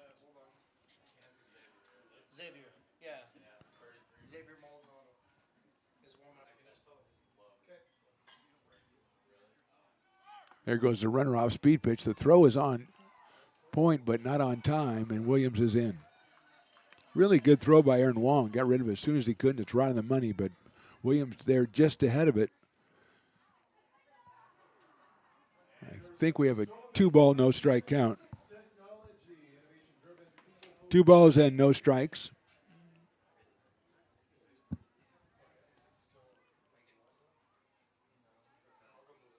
And the 2-0 pitch is outside. 3-0 now.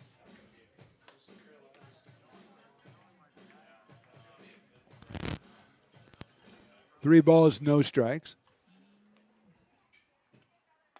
That is inside, so it should have been 2 balls and no strikes. Now 3 balls and no strikes.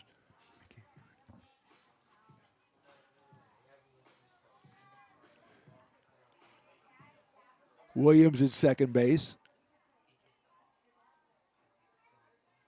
That is inside. That's ball 4. And Leo will go down to first base with the base on balls. Brings up Jake Lavin.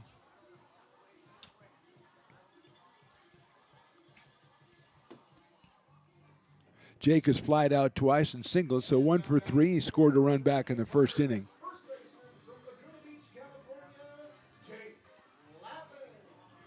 Fly deep to right. Fly deep to right back in the 4th inning.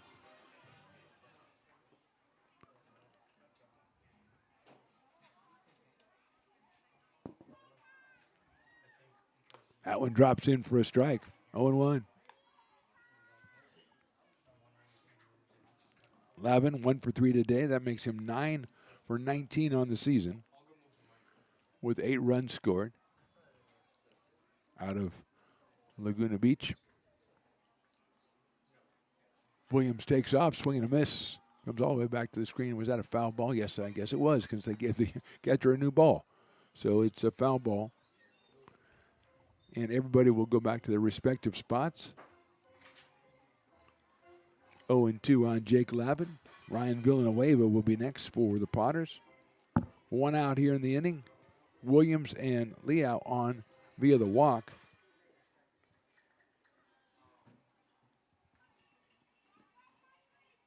And that's a foul ball by Jake.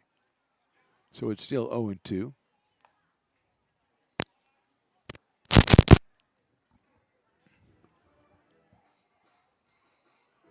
Terrell Scott Romaine, the second pitcher for the Red Tails.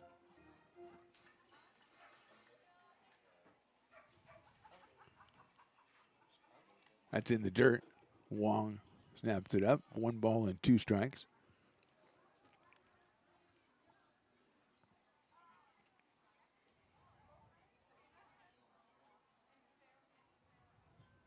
6-1 Potters, bottom of 6, and that is also low. So it goes 2-2 to Jake Lavin. He was chatting with the umpire. He chats with umpires all the time. Riley was telling me every time he watched an inning, Jake's at first base, chatted with the first base umpire the entire inning. The entire inning. Crazy. I think that happens more than you think, but still. That one misses outside, and Williams might be disturbing the pitcher here, is spending a lot of time looking back at Brian, coming to the plate well outside, and gives Lavin the 3-ball, 2-strike count.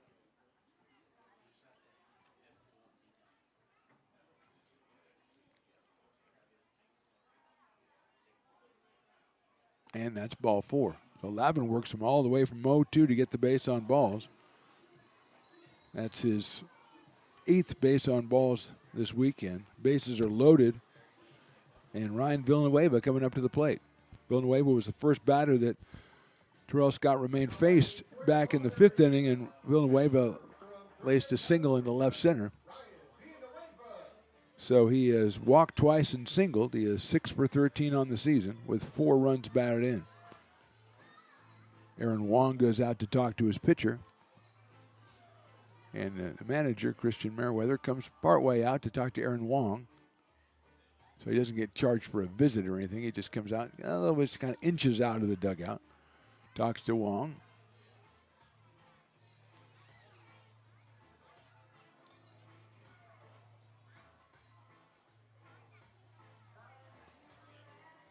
So here is Ryan Villanueva out of Brea, California, and Fullerton College.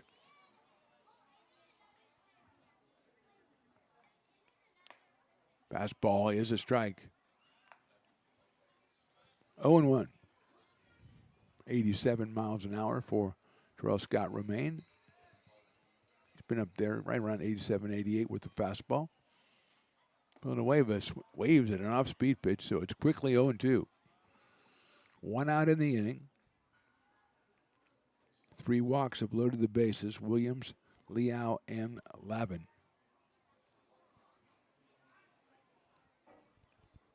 Villanueva takes outside and low, ball 1. 1-2. Our player of the game just a couple of days ago had a 2-run home run and a big win over the Red Tails. Breaking ball swung on and missed. Big strikeout for Remain, and now with 2 outs and the base is still loaded, it's Brady Rinaldo still looking for that first big hit. He's got a couple of walks today and a ground out.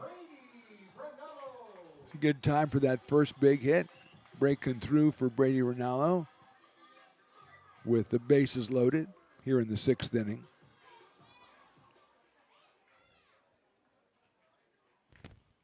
Takes outside. 1 ball and no strikes.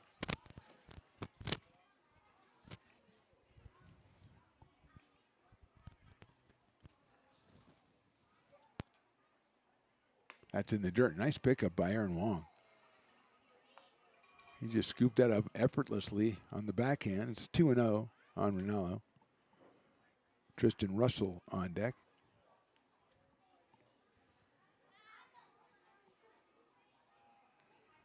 That is 3-0. Another good block from Aaron Wong. And Brady ahead in the count.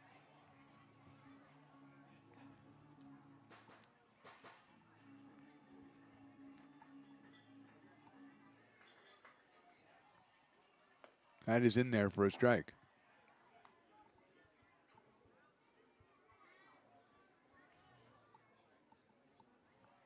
So 3-1 on Brady. And that hit him in the back. So he gets another RBI. That went the painful way. Coming in from 3rd is Williams. Liao moves to 3rd. Lavin goes to 2nd. The Potters have scored a run without benefit of a hit here in the 6th inning.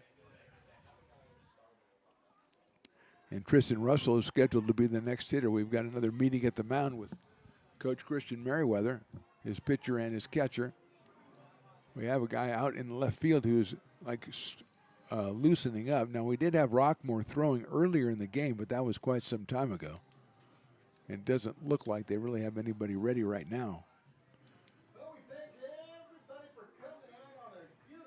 So that's 5 walks and hit batter for Scott Romaine after Gustafson walked 6 in the first 4 innings. And here's Tristan Russell, who has singled in 2 runs. He's walked and he struck out. He has the lead in RBI on the Potters with 12 already through the first 6+ games.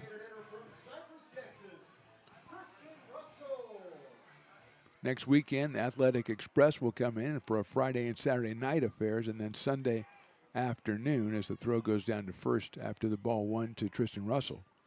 LincolnPotters.com for tickets and for information.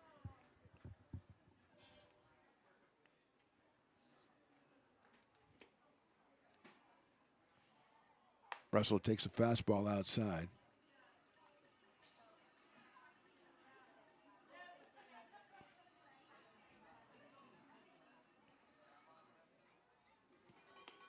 And that's ball 3.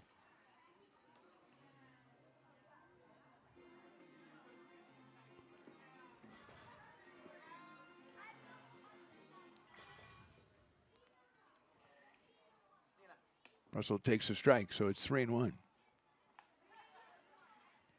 Liao at third, Lavin at second, Nallo over at first.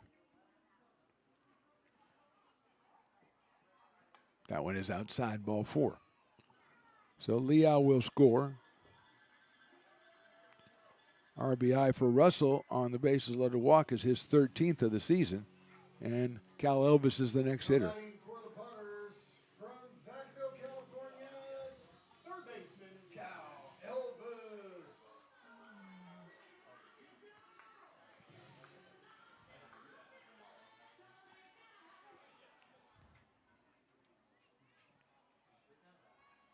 Elvis takes high for a ball.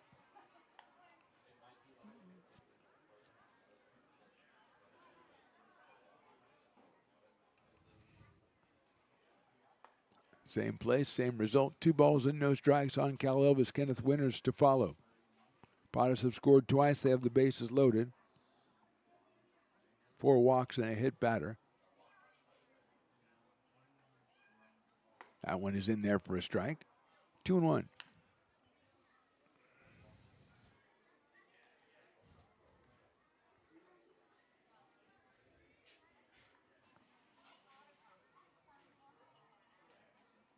That one is high and inside, off speed. 3 balls, 1 strike.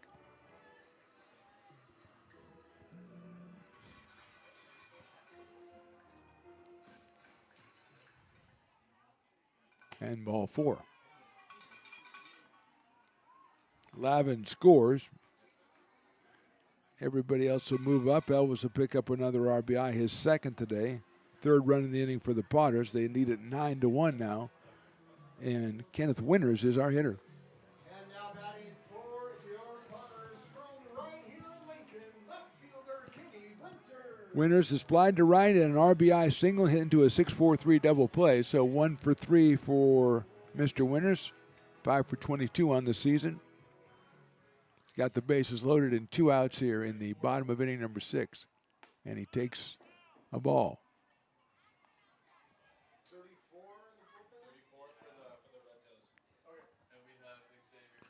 Angel Martinez Castillo is warming up for the Red Tails. Fastball on the corner for a strike. As we mentioned, Xavier Maldonado has been heating up for the Potters.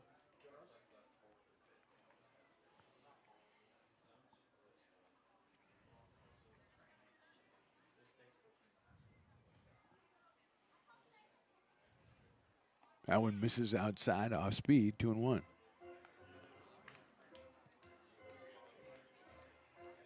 Potters with 3 in the first, 3 in the 4th, and 3 so far here in the 6th. Red Tails had 1 in the top of the inning. There's a chopper down the third base line. It is a foul ball.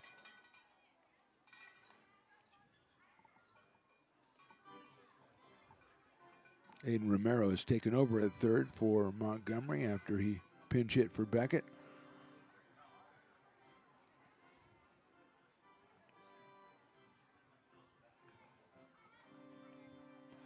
Kenny Winters all the way down at first base, has to come all the way back. Retrieves his bat from Brian Williams Jr. He's ready to go again at 2-2 now.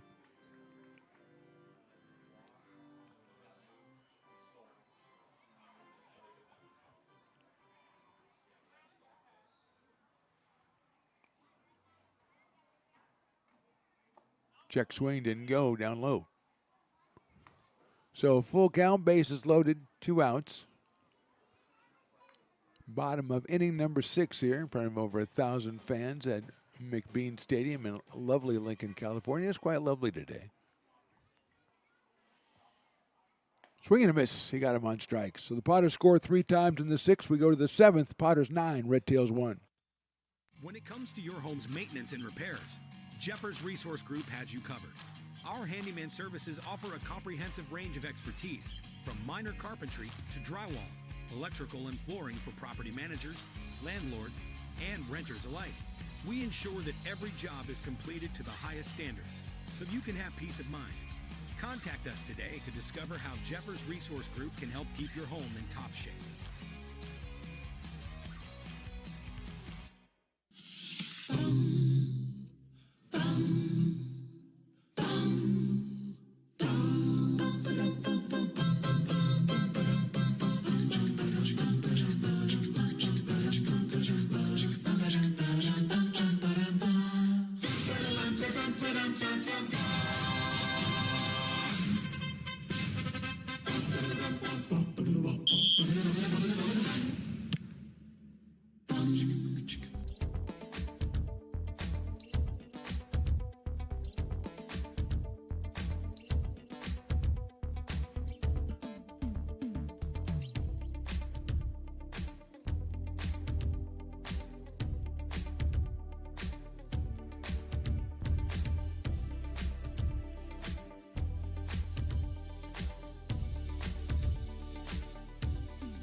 Gooseport Public House.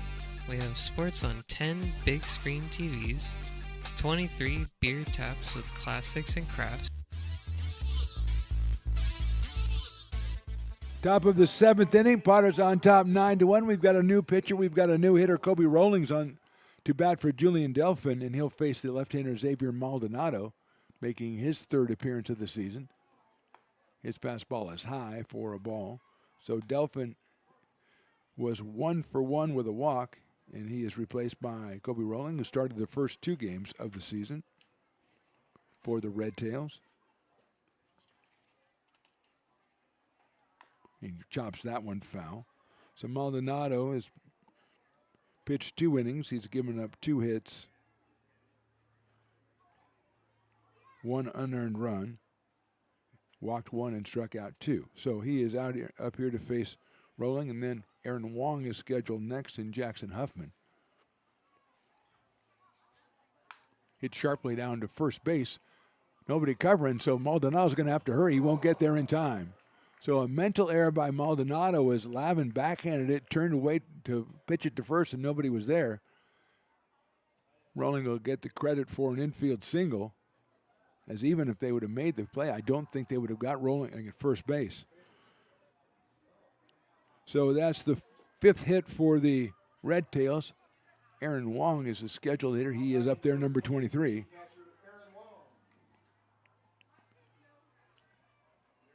Looks like Landon Carter is going to be on deck as a pinch hitter. High fly ball left field. Winters comes in. He's going to have to move over to the line. Makes a nice running catch coming to the foul line for the first out. So Wong flies to left. And hitting for Jackson Huffman will be number 2, Landon Carter, making his first appearance in the series. Huffman grounded to the third twice, so he was 0 for 2. And Carter takes over the dueling dog batter of the game. Left-hander against left-hander. Inside for a ball from Xavier Maldonado, who's from right here in Lincoln and Jessup University. So looking for the last chance to get half off on the dueling dogs here in the 7th inning. Chopper to first. Nice. What a play. Is that Lavin has it. He flips it to Maldonado at first. This time he covers. And a brilliant play at first base by Jake Lavin. Saves a hit. And it's 2 outs. Moving to second is the runner rolling.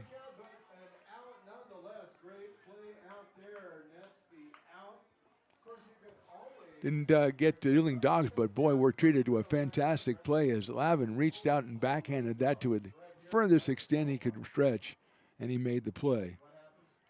Kai Reynolds is the next hitter, Kai Mulich Reynolds. Fly to center, struck out, so he's 0 for 2. Carter almost had himself a clean base hit, and Lavin, highway robbery out there at first base. That's out to shortstop, scooped up by Rinaldo across the diamond. Little high, but this time staying on the bag is Jake Lavin for the out. So good inning for Maldonado after a little miscommunication there at the beginning. Potter fans, let's stretch. Lead is 9-1. Hi, Bill Evans, president of the Placer County Association of Realtors. We're in the store, our conference facilities, an amazing team helps us keep together an amazing organization. And we thank them all. This organization can't do what it does and can't run the way it runs without the help of so many members volunteering their time. The success of the Placer County Association of Realtors is largely dependent on our active volunteer members to help our organization and industry. The work of our committees greatly impacts our ability to champion efforts across the board and giving back to the Placer County community wherever we can. Like all service organizations, I wanted to serve. And getting involved with the affiliate committee was the perfect way to do that.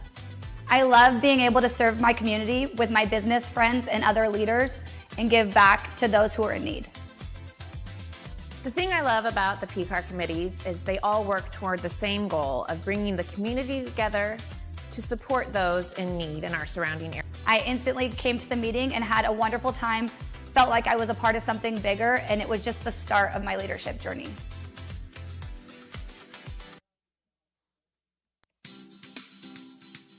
Astro Air Design Incorporated, where you feel the difference. We are a locally owned and operated heating, air conditioning, and custom sheet metal company committed to the highest quality of craftsmanship at a competitive price. Our trained and certified technicians have the knowledge and experience required to install, maintain, or repair your home comfort solutions. Our upfront pricing gives you the peace of mind because you know your price is locked in. Call Astro Air Design Incorporated today. Here in Michigan, we do more than just survive the winter. We thrive during it. You simply can't keep us away from what we love most: great times and amazing beer. The snow transforms the landscape and lays the path for adventures yet to be had. Trails ready to be explored, and freshly groomed hills ready for the first run of the day. And later, as the sun descends, it's time to unwind with great conversation and even better friends. Experience a taste of Michigan winter with Founders Brewing Company, born and brewed in Michigan. Bottom of the 7th inning, Potter fans are stretching with a 9-1 lead. Angel Martinez Castillo will be the new pitcher, relieving Terrell Scott Romaine, who went 2 innings, gave up a hit and 3 runs. Castillo appeared in the game, was it yesterday? It was yesterday, in a 13-5 Potters win. He pitched a third of an inning. And he will face Brian Williams Jr. and Brett Griffithson, Ethan Liao. And he misses high for a ball. Williams has flied to center, popped to third, hit into a fielder's choice and walked. He scored a run. And that is inside, 2-0.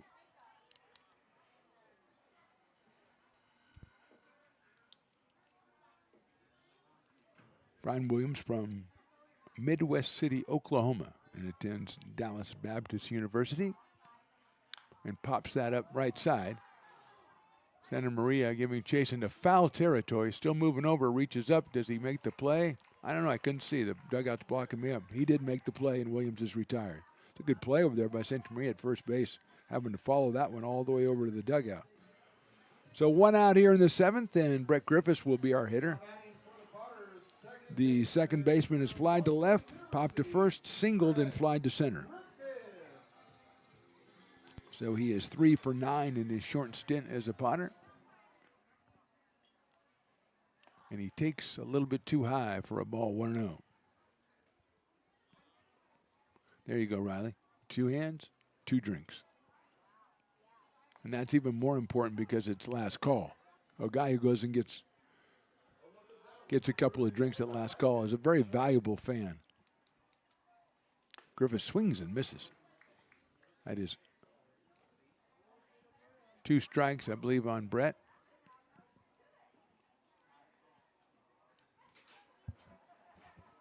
He takes that one high. Pretty good with the fruit in there, right? Isn't it good? That's a good choice, man. Way to go. So Angel Martinez Castillo is the 3rd pitcher the Red Tails have used today. Gustafson started, then Scott Romaine, and now Castillo. That one is high again. Full count, 3 balls and 2 strikes on Brett Griffith. 1 out here in the bottom of the 7th. Potters on top 9-1, ahead of a day off tomorrow. Kind of a light week, really. Just the game on Tuesday against Marysville. Griffith swings and misses. Ball gets away from Wong. He recovers, throws to first, and makes the out. So Griffiths is out on strikes. 2 straight outs here for Castillo in the 7th.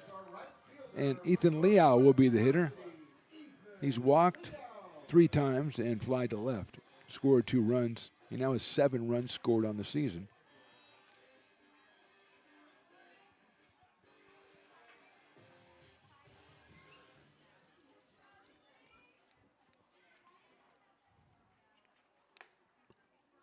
Ball 1 sails in high, so it's 1-0 on Ethan. Jake Lavin, the cleanup man on deck. 2 up, 2 down for the Potters here in the 7th. That's a strike. 1-1.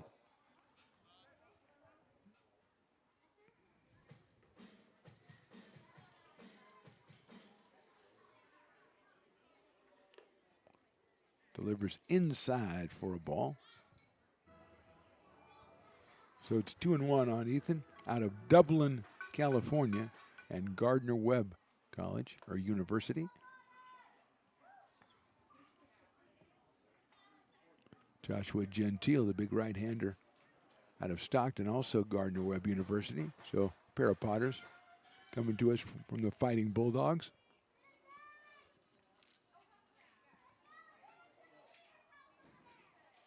That is a call strike, 3-2.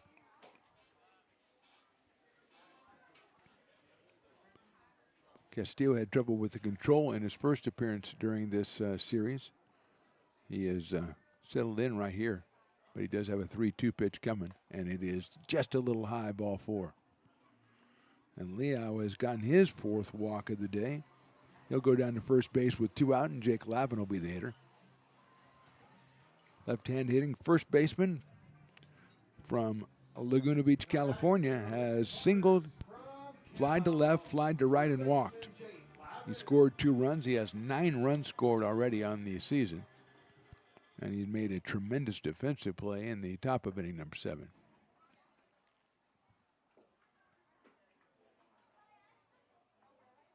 Outside from Castillo, 1-0. He's followed by Ryan Villanueva. Potters trying to go 6-1 on the season before that day off in Marysville coming in on Tuesday. Then AE Express over the weekend. They're a tough opponent. Remember from last year as the foul ball goes past first base. Shout out to Eli Garcia and his staff. We talked about him a little bit today on the Eli Garcia show right before the game. Tyler Malone, the assistant coach, who's not here because he's still with his college team. Casey DeMello, pitching coach is Nate Kujawski. A couple of other guys hanging around helping out as well, but those are the official guys.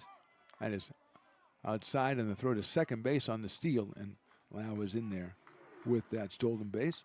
And there's another stolen base brought to you by Wizix Technology. Wizix in Roseville, innovation driven and people focused.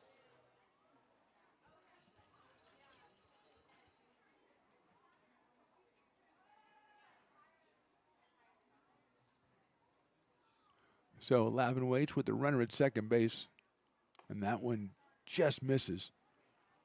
See if the umpire signals a count of 3 balls and 1 strike.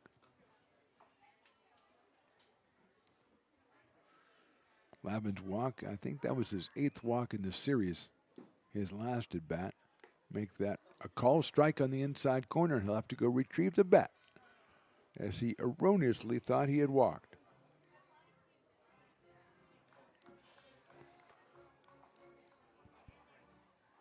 So it's now 3-2 on Jake.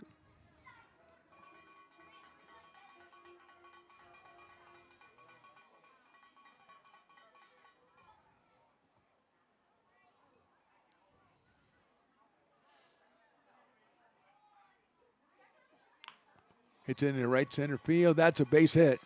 That'll score a run from second base. Liao will score on the Lavin single, and the Potters are up 10-1. Second hit of the game for Jake. First RBI for the first baseman. First hit of the inning for the Potters, and they put one across after the first 2 were retired. Liao with the walk with the stolen base, and then Lavin delivers the single. So here's Ryan Villanueva, who was walked twice, singled and struck out, so he is 1 for 2 with 2 runs scored. That is ball 1.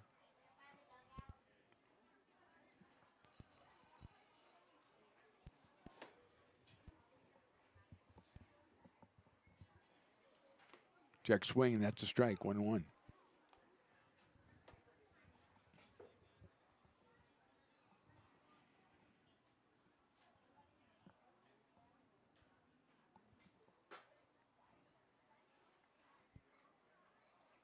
Swing and a miss. Castillo goes ahead, 1 ball and 2 strikes on Villanueva.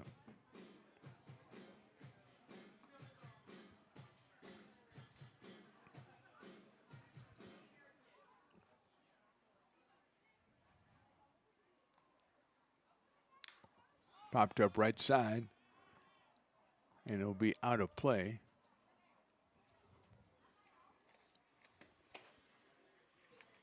At foul ball brought to you by Sam Burns, lawyer specializing in DUI and marijuana defense. Give Sam a call or visit him online at bettercallsam.law. So still 1-2 on Ryan Villanueva.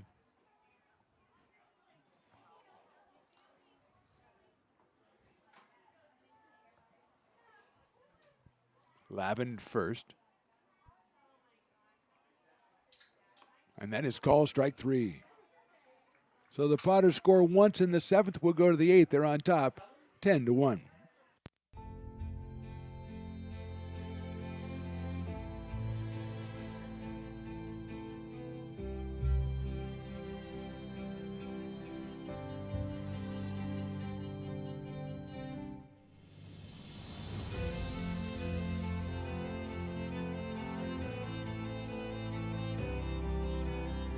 Situated on the corner of Lincoln Boulevard and 5th Street, this iconic building has been the home to several hotels over the decades, the most famous and longest running of which was the Lincoln Inn.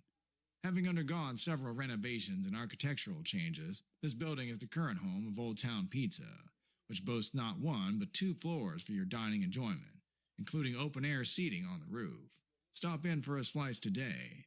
Or stop by the Lincoln Museum to see the 300-pound cash register that used to adorn the front desk of the Lincoln Inn. For more great history, visit the Lincoln Area Archives Museum and, by appointment only, take their free walking tour of historic downtown Lincoln.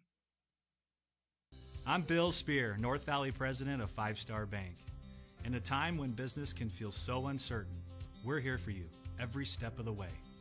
I know they have a lot of bells and whistles within their bank, but just the relationship piece here locally on the business side is huge for us. 5 Star treats us like we're number 1. They're right there with suggestions, with help. So I have to bank with people that have our mission in mind. We're Five Star Bank. How can we help you?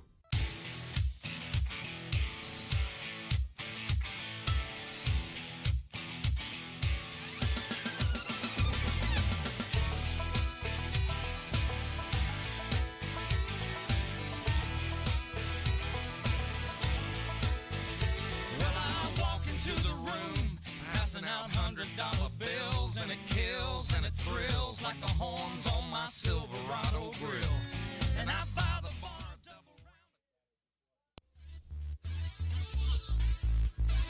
Top of inning number 8, Andrew Gamble will start us off for the Red Tails, and he'll be facing a new pitcher, Dawson Raddick. The right-hander comes in, taking over for Maldonado. Xavier goes 1 inning, gives up 1 hit and no runs. Dawson is out of Gretna, Nebraska, and he will start this 8th inning against Gamble. And then we'll see if Catalano next. Gamble chops it to the right side, handled by Lavin. Over to the pitcher covering and in time at first base. Padres do that play a lot, the 3-1 put out, and Gamble is retired. So Aiden Chang is taken over behind the plate for the Padres, and Caleb Catalano will be coming up to the plate for his fourth time. He's got a single, double play, and a strikeout. So Caleb is 1 for 3. That one a good-looking pitch, but misses outside. 1-0. Danny Trujillo will follow him.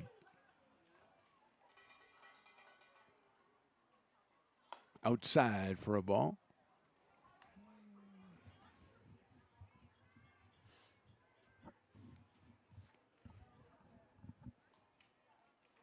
Two balls, no strikes. One out here in the 8th inning. Fouled off by Catalano.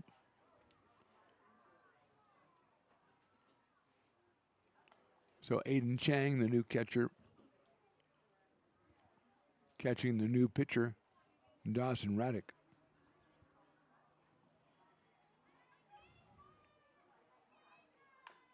Has another chopper that's also off the batter, so it'll be another foul ball, 2-2.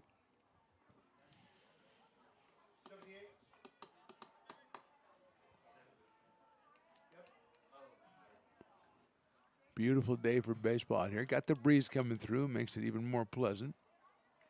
Fans hanging out here at McBean Stadium. That's inside, so it's 3-2. Day off tomorrow. Day off Wednesday and Thursday as well, but then a tough series against the Express over the weekend. Looking ahead to the next weekend, that's when the Peloteros will come to town for 3 games. That is Eli and Isaiah Garcia's team that they kind of started. And they played last year and were some very tough games. Got some great young talent on the Peloteros. So make plans if you want to get ahead. LincolnPotters.com to get tickets, get information, and set up your tickets to come out and visit us here at McBean Stadium. 3-2 pitch misses inside.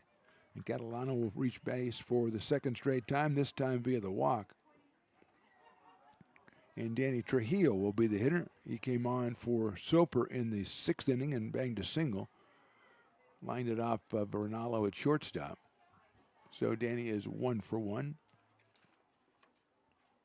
He was 0 for 3 yesterday and 0 for 1 on Friday. So 0 for 4 with a run scored, but 1 for 1 today. And he little slow chopper out towards second base. Griffiths handled it underhands to first for the out.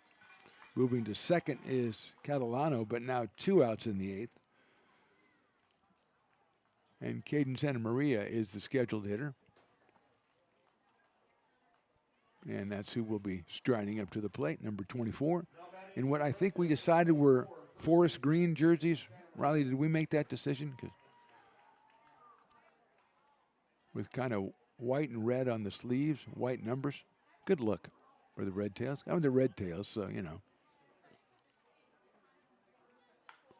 A little squibber out toward third. Elvis will handle it on a bounce and drop it and can't get it.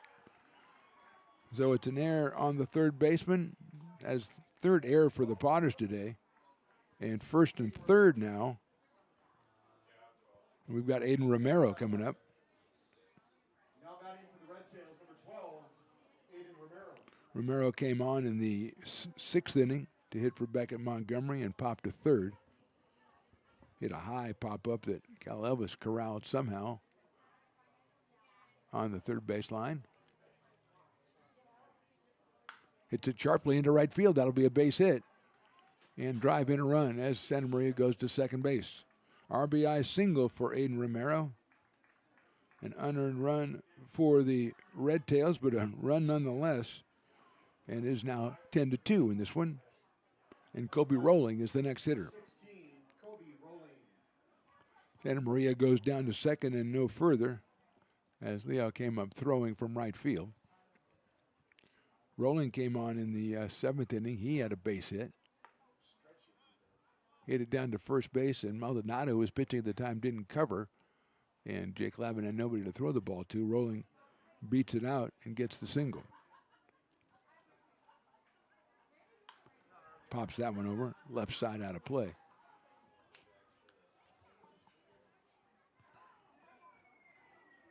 So a run in for the Red Tails here in the eighth inning. And it is now 10-2 in favor of the Potters. That one just misses the inside corner. Crossed him up a little there. Good looking pitch.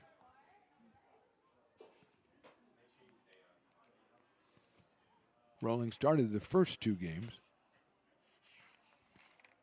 Was 1 for 6 in those two games. He fouls that one out. So 2 for 7 so far in the series for the second baseman. At foul ball brought to you by Eagle Plumbing, taking care of your plumbing emergencies and new installations. Though he took over today for Delphin, so he's out at shortstop with Reynolds at second. Misses outside as Dawson Raddick. 2-2 to Kobe Rolling.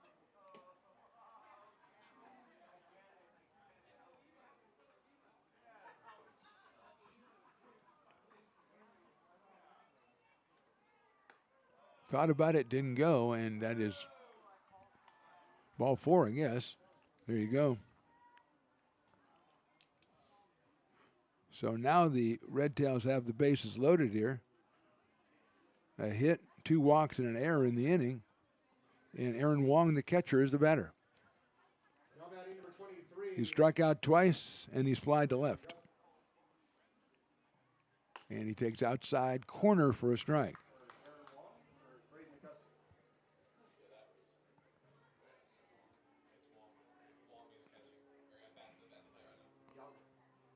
Swings and misses at that one on the inside corner, 0-2. Umpire gave the little circle motion there. I don't know what that was about, but I kind of liked it.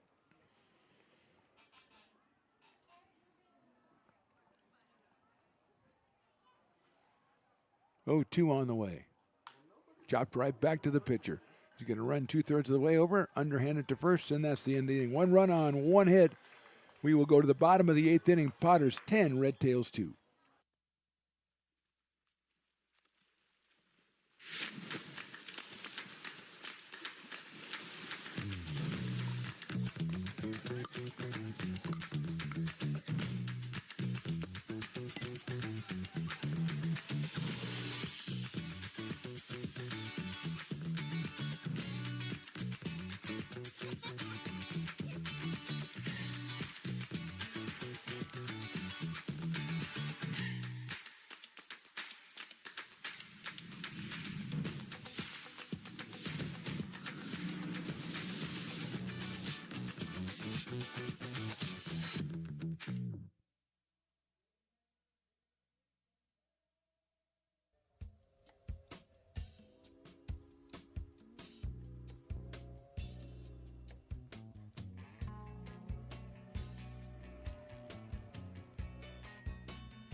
This job is the Esplanade at Turkey Creek phases 4 and 5.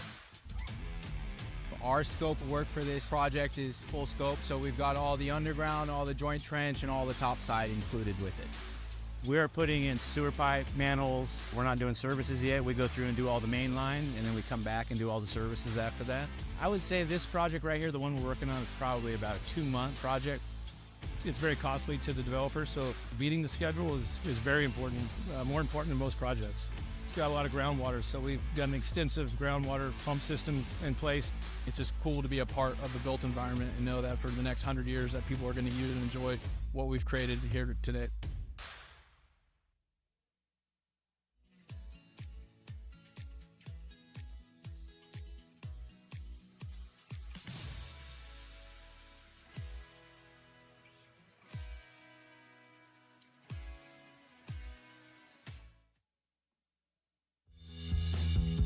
If you're in need of a seasoned DUI attorney, contact the law office of Samuel D. Burns Incorporated. We are familiar with the laws surrounding your case, and we will work diligently to minimize the negative impact following a DUI charge. With a proven track record, Sam Burns works on your behalf to provide a positive outcome. He's been able to save his clients' driver's licenses and negotiate more favorable terms. Visit our website.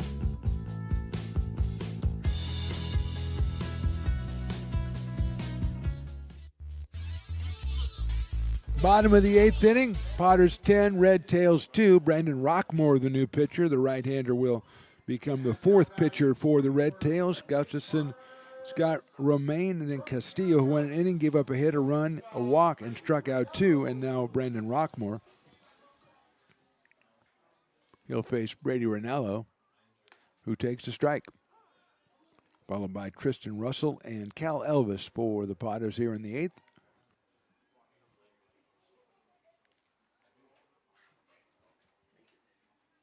Ranallo with a line drive, and there it is, the first base hit of the summer for Brady Ranallo. I knew it was coming, and he rips that one to left field. He has a couple of walks and was hit by a pitch today. He has 2 runs batted in today, 1 on a walk and 1 being hit by a pitch with the bases loaded. And now he notches that first base hit, and that had to feel good. He's been hitting the ball well lately. Tristan Russell is our hitter. He has a 2-run single, he has a walk, he has a strikeout, and he has another walk. And he has 3 runs batted in, running his total to 13 for the season.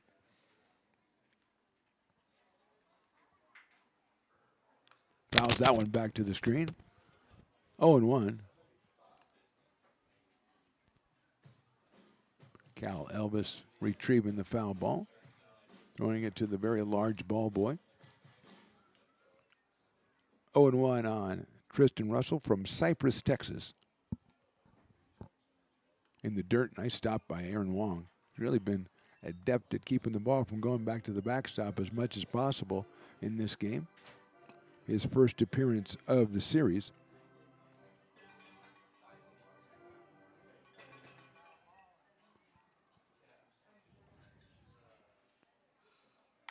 Right back up the middle, center field, base hit.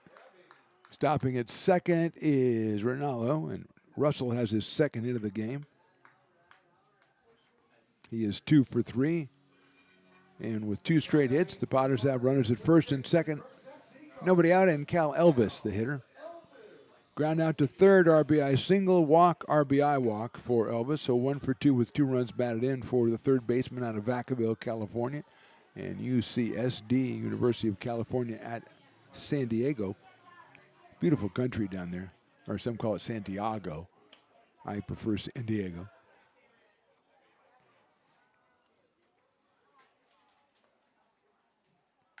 High pop-up right side. Santa Maria going to chase this one. I think this will get out of play, though, over by the Brick and Barrel backyard. Right by the Brick and Barrel backyard. It was almost in there. And since beer sales are closed down, they weren't paying attention.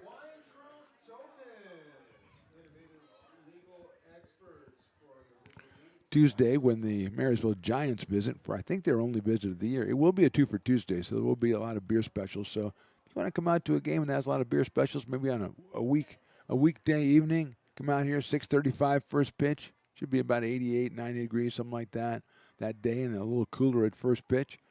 Look out. That would be a tremendous time to make arrangements to come on out. 1-0, or 1-1 on Cal Elvis, because that foul ball counts as a strike. It's a new rule.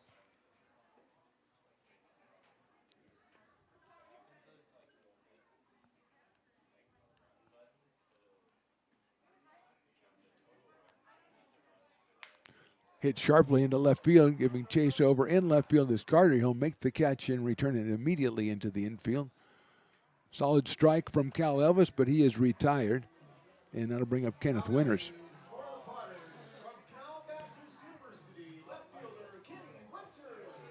So Winters has flied to right, RBI single, hit into a double play and struck out. So he is 1 for 4. 5 for 23 on the season for Kenneth Winters. He's got Ronaldo at second and Russell over at first. Elvis hit the ball on the nose, but right at Carter in left field.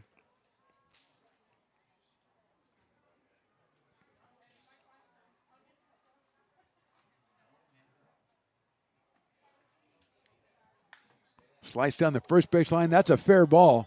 That'll score Ronaldo. He'll come around. Coming into third is Russell. He's thinking about it, but the throw goes to second. It's an RBI double for Kenneth Winters, and the Potters lead at 11-2. Perfectly placed down the first base line. Kenny picks up his second RBI of the day. Third hit of the inning for the Potters, and Brian Williams Jr. is the hitter. Russell now at third base. Winters at second.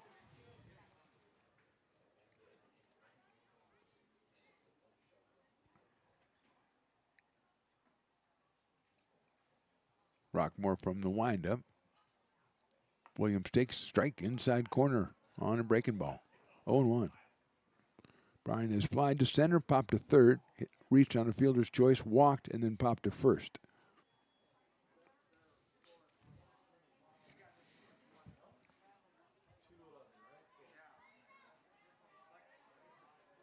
Pops that one up. Short right field coming on is Catalano. He will make the catch in short right field. No tag at third base as the throw comes in and is cut off by Santa Maria. So Williams is retired, and Brett Griffiths will be the hitter. He has flied to left, popped out, singled, flied to center, and struck out. So Brett 1 for 5. 3 for 10 on the season with a home run and a couple of runs batted in last night. He's got Kristen Russell at third base. He's got Kenneth Winters at second.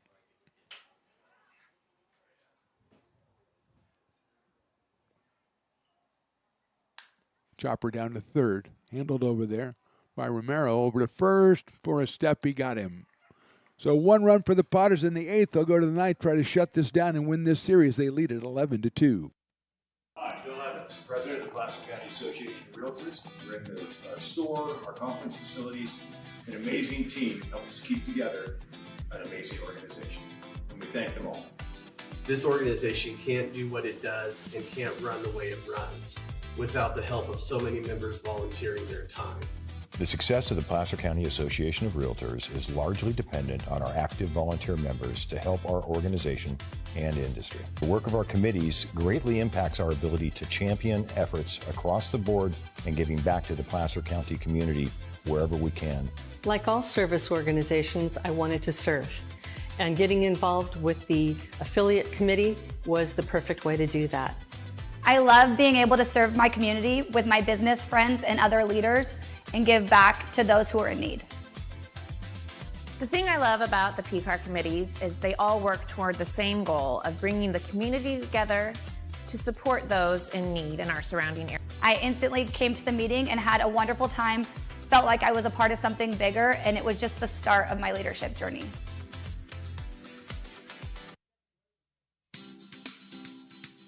Astro Air Design Incorporated, where you feel the difference. We are a locally owned and operated heating, air conditioning, and custom sheet metal company committed to the highest quality of craftsmanship at a competitive price. Our trained and certified technicians have the knowledge and experience required to install, maintain, or repair your home comfort solutions. Our upfront pricing gives you the peace of mind because you know your price is locked in. Call Astro Air Design Incorporated today. Top of inning number 9, Dawson Raddick back out on the mound. He is the 4th Potters pitcher. He will face Landon Carter to start off the inning. Landon came on in the 7th to bat for Huffman and grounded out to first on a great play by Jake Lavin. And he takes outside for a ball. Kai Reynolds to follow, and then the top of the order, Andrew Gamble.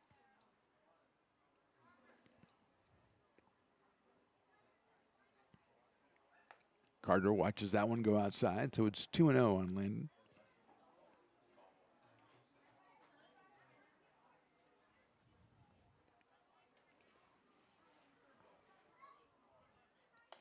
Crosses him up, goes inside, but misses the inside corner, so it's quickly 3-0 on the leadoff hitter, Landon Carter.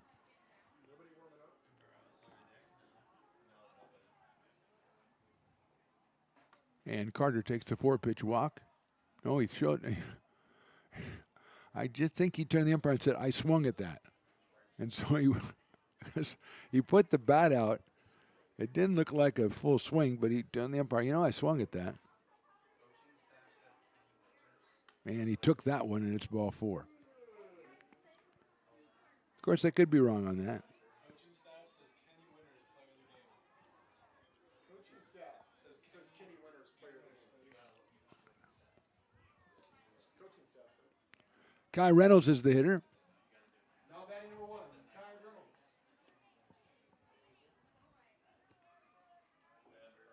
Reynolds takes a strike. 0-1. He has flied to center, struck out, and grounded to short.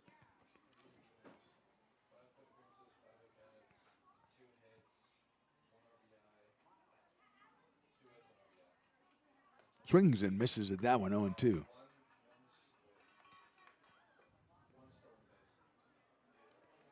did Kenny have? 2 hits, 1 RBI, and 1 stolen base. 2 hits, 1. Here's the 0-2, and it's outside and low for a ball, 1-2.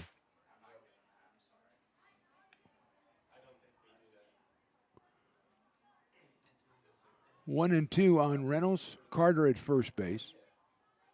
Stay tuned after for our post-game interview, assuming the Potters close this one out with our Raising Cane player of the game. And Reynolds swings and misses, and he is down on strikes. First strikeout for Raddick. And here's Andrew Gamble, who has a couple hits in this one. Actually make that a hit, and he reached on an error, and he is struck out and grounded out. So he's 1 for 4. Now batting number 10, Andrew Gamble. Stick with Bassett. You going Bassett?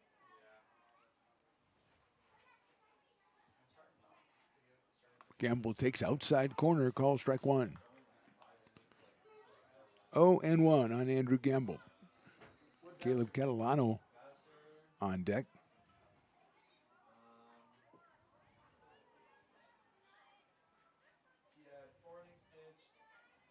Chopper out towards second base. Griffin to second for 1. And first, it is a double play to end the game. Beautiful way to do it right there, Potters.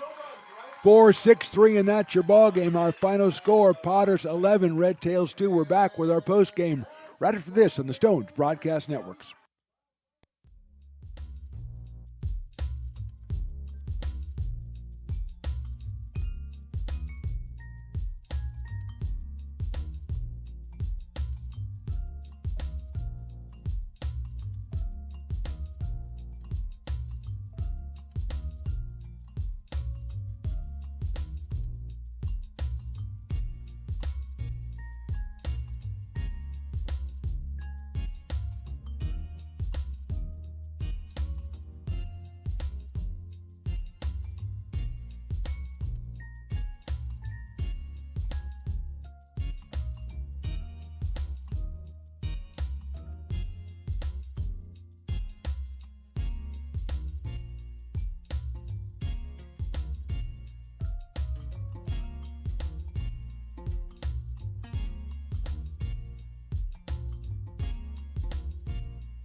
Lincoln provides all the charm of a small town, yet still provides access to excellent local medical care. At Lincoln Urgent Care, you can find expert services and a compassionate staff available 7 days a week. A friendly front desk staff will welcome you when you come into our brand new facility. Your wait time will be minimal at our walk-in clinic, unlike the emergency room. From broken bones and lacerations to allergies, flu shots, and illnesses, we treat a variety of urgent medical conditions. What sets us apart is not just our central location in Lincoln, but the convenience of our extended hours, including weekends. We've become Lincoln's first choice for urgent care because we treat patients of all ages for a variety of conditions and take most insurances. We're proud to be an approved provider for veterans and welcome in our military patients. From our family to yours, we're here when you need us.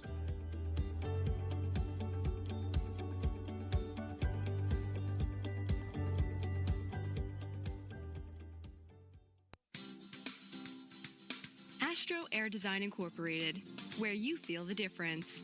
We are a locally owned and operated heating, air conditioning, and custom sheet metal company committed to the highest quality of craftsmanship at a competitive price. Our trained and certified technicians have the knowledge and experience required to install, maintain, or repair your home comfort solutions. Our upfront pricing gives you the peace of mind because you know your price is locked in.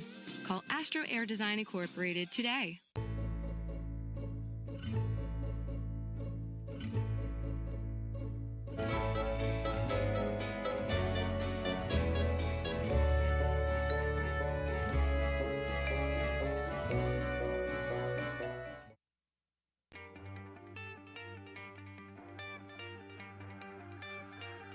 Gooseport Public House. We have sports on 10 big screen TVs, 23 beer taps with classics and crafts, a full bar with creative craft mixed drinks, live music, and most importantly, great fresh food. In downtown Roseville off Vernon Street, only 15 minutes from the ballpark. See ya at Gooseport. So many local businesses trust Wizix Technology Group when it comes to their office technology. Wizix is a full-service, locally owned company with exceptional service, supplies, and support, which guarantees quick delivery and response times. Copiers, printers, scanners, business phone systems, EV charging, document management, and more. Join the ever-growing list of local businesses and win with Wizix, the largest independent provider in the Valley. Wizix, office technology made easy. Here in Michigan, we do more than just survive the winter. We thrive during it. You simply can't keep us away from what we love most: great times and amazing beer. The snow transforms the landscape and lays the path for adventures yet to be had. Trails ready to be explored, and freshly groomed hills ready for the first run of the day. And later, as the sun descends, it's time to unwind with great conversation and even better friends. Experience a taste of Michigan winter with Founders Brewing Company, born and brewed in Michigan.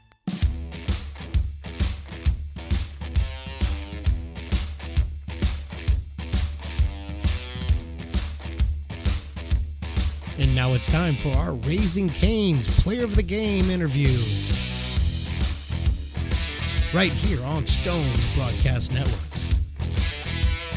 And our Raising Cane's Player of the Game on the Potters post-game show is Mr. Eric Vassar. Eric Vassar, I had a bunch of questions I want to ask you. You had a great pitching performance. We almost had you up here last time you pitched, but the teammates didn't hold on for the win, so we couldn't do it. But I heard from you just before we went on that you're pretty familiar with this press box. What's going on here? Yeah, I mean, this is where I do my homework every day. And I mean, it's a sick place. I mean, we got AC up here. So yeah, don't give away all our secrets, okay? Hey, yeah. Okay, so two outings, 9 innings, 3 hits, 12 strikeouts. Obviously feeling pretty comfortable out here. Yeah, I mean, it's fun. I mean, it's my 3rd year out here in Lincoln. It's right. It's a usual environment. I mean, it's always fun being out here with the fans and all that. But I just came here with a plan to execute and just kind of show that, hey, I can pitch too. So yeah, I want to talk a little bit about that, but I want to take us back. You were with William Jessup with a kind of a magical season with William Jessup. I want to tell me a little bit about what that was like. I mean, it was fun. Like, I think we had a good group of guys coming in, and then it kind of started in the fall. And I think we had our ups and downs as a team, but I think honestly, what we accomplished, and what we got through is what made that team so special. And I think I will cherish those relationships with those guys, and we'll keep moving forward. We'll stay in touch. But, you see them out here, they're right in front of you every day. All the time, right? making a lot of noise, man. A lot of noise, right? A lot of noise. So I think it was just kind of that brotherhood that brought us really through all that. And I think that's and it seems like that there's a Jessup kind of Potters connection now. Yeah. I mean, guys coming over and playing for both and getting better playing in the summer and going back and playing better for the squad. Yep. 100%. And I think being here and being in Lincoln is it's a great environment for baseball. And look, it kind of shows even with the youth out here on the field right Absolutely. now, that moving up, moving through, and it's a fun place to play, right? And I think absolutely. I think if you can do that and continue, getting better as a player, and I think this program is what helps you do that. So you talk about it being your third year. Do you kind of take some of the new guys when they come in from all over the place? And I know they're still coming in. We'll get them for a couple of weeks now. Do you feel like it's incumbent upon you as a guy who's been here to kind of help other people out and show them the ropes a little bit? Yeah, I mean, Ray does a great job too. Yeah. Like Ray, Ray shows. I know Lincoln. Ray, yeah. This is Yeah. Lincoln, right? Yeah. So, and then I think he really sets the standard, and there is stuff that like will fall on where it's like, hey, we gotta show what we do here. Like we're still here to win baseball games and all that. But I think for the most part, I think everything that this culture has built will kind of push guys to get better in that sense. Absolutely. Love to hear that. Finally, I know that you're just out here trying to get better, but is there something at your age of development, or your spot in development, something that you really want to work on during this summer out here? Just continue executing. Really, it just like work on the mental side of the game and just keep competing with the guys that and as we can progress through this year and we start to play better competition and stuff like that. I think if I just keep hammering away at just executing pitches, it'll be a fun summer. Well, so far this year you've been fantastic, Eric. Thank you for dropping by. You're Awesome. a Raising Thank you. Cane's Player of the Game. It's a pleasure watching Awesome. your pitch. I look forward to Thank doing you. more of it. Awesome. Thank you. I That is our appreciate it. Player of the Game, Mr. Eric Vassar. We're back with more post game right after this on the Stones Broadcast Networks. Yep.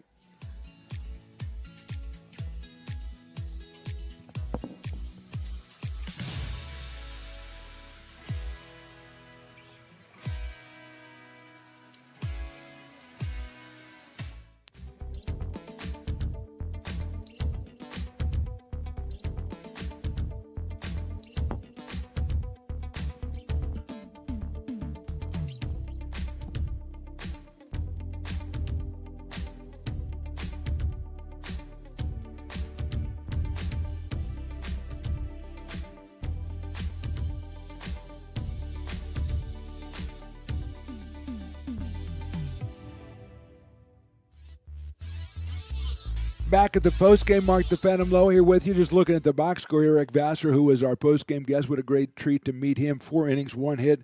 He walked 2, hit 1, and struck out 5. So 12 strikeouts in 9 innings so far. Hutchison came on, and then Maldonado and Raddick, all of them look good out on the mound for the Potters as they nailed down the series sweep with an 11-2 win. Again, tomorrow we're off, and then Tuesday we're back here against the Marysville Giants. It's a 6:35 first pitch.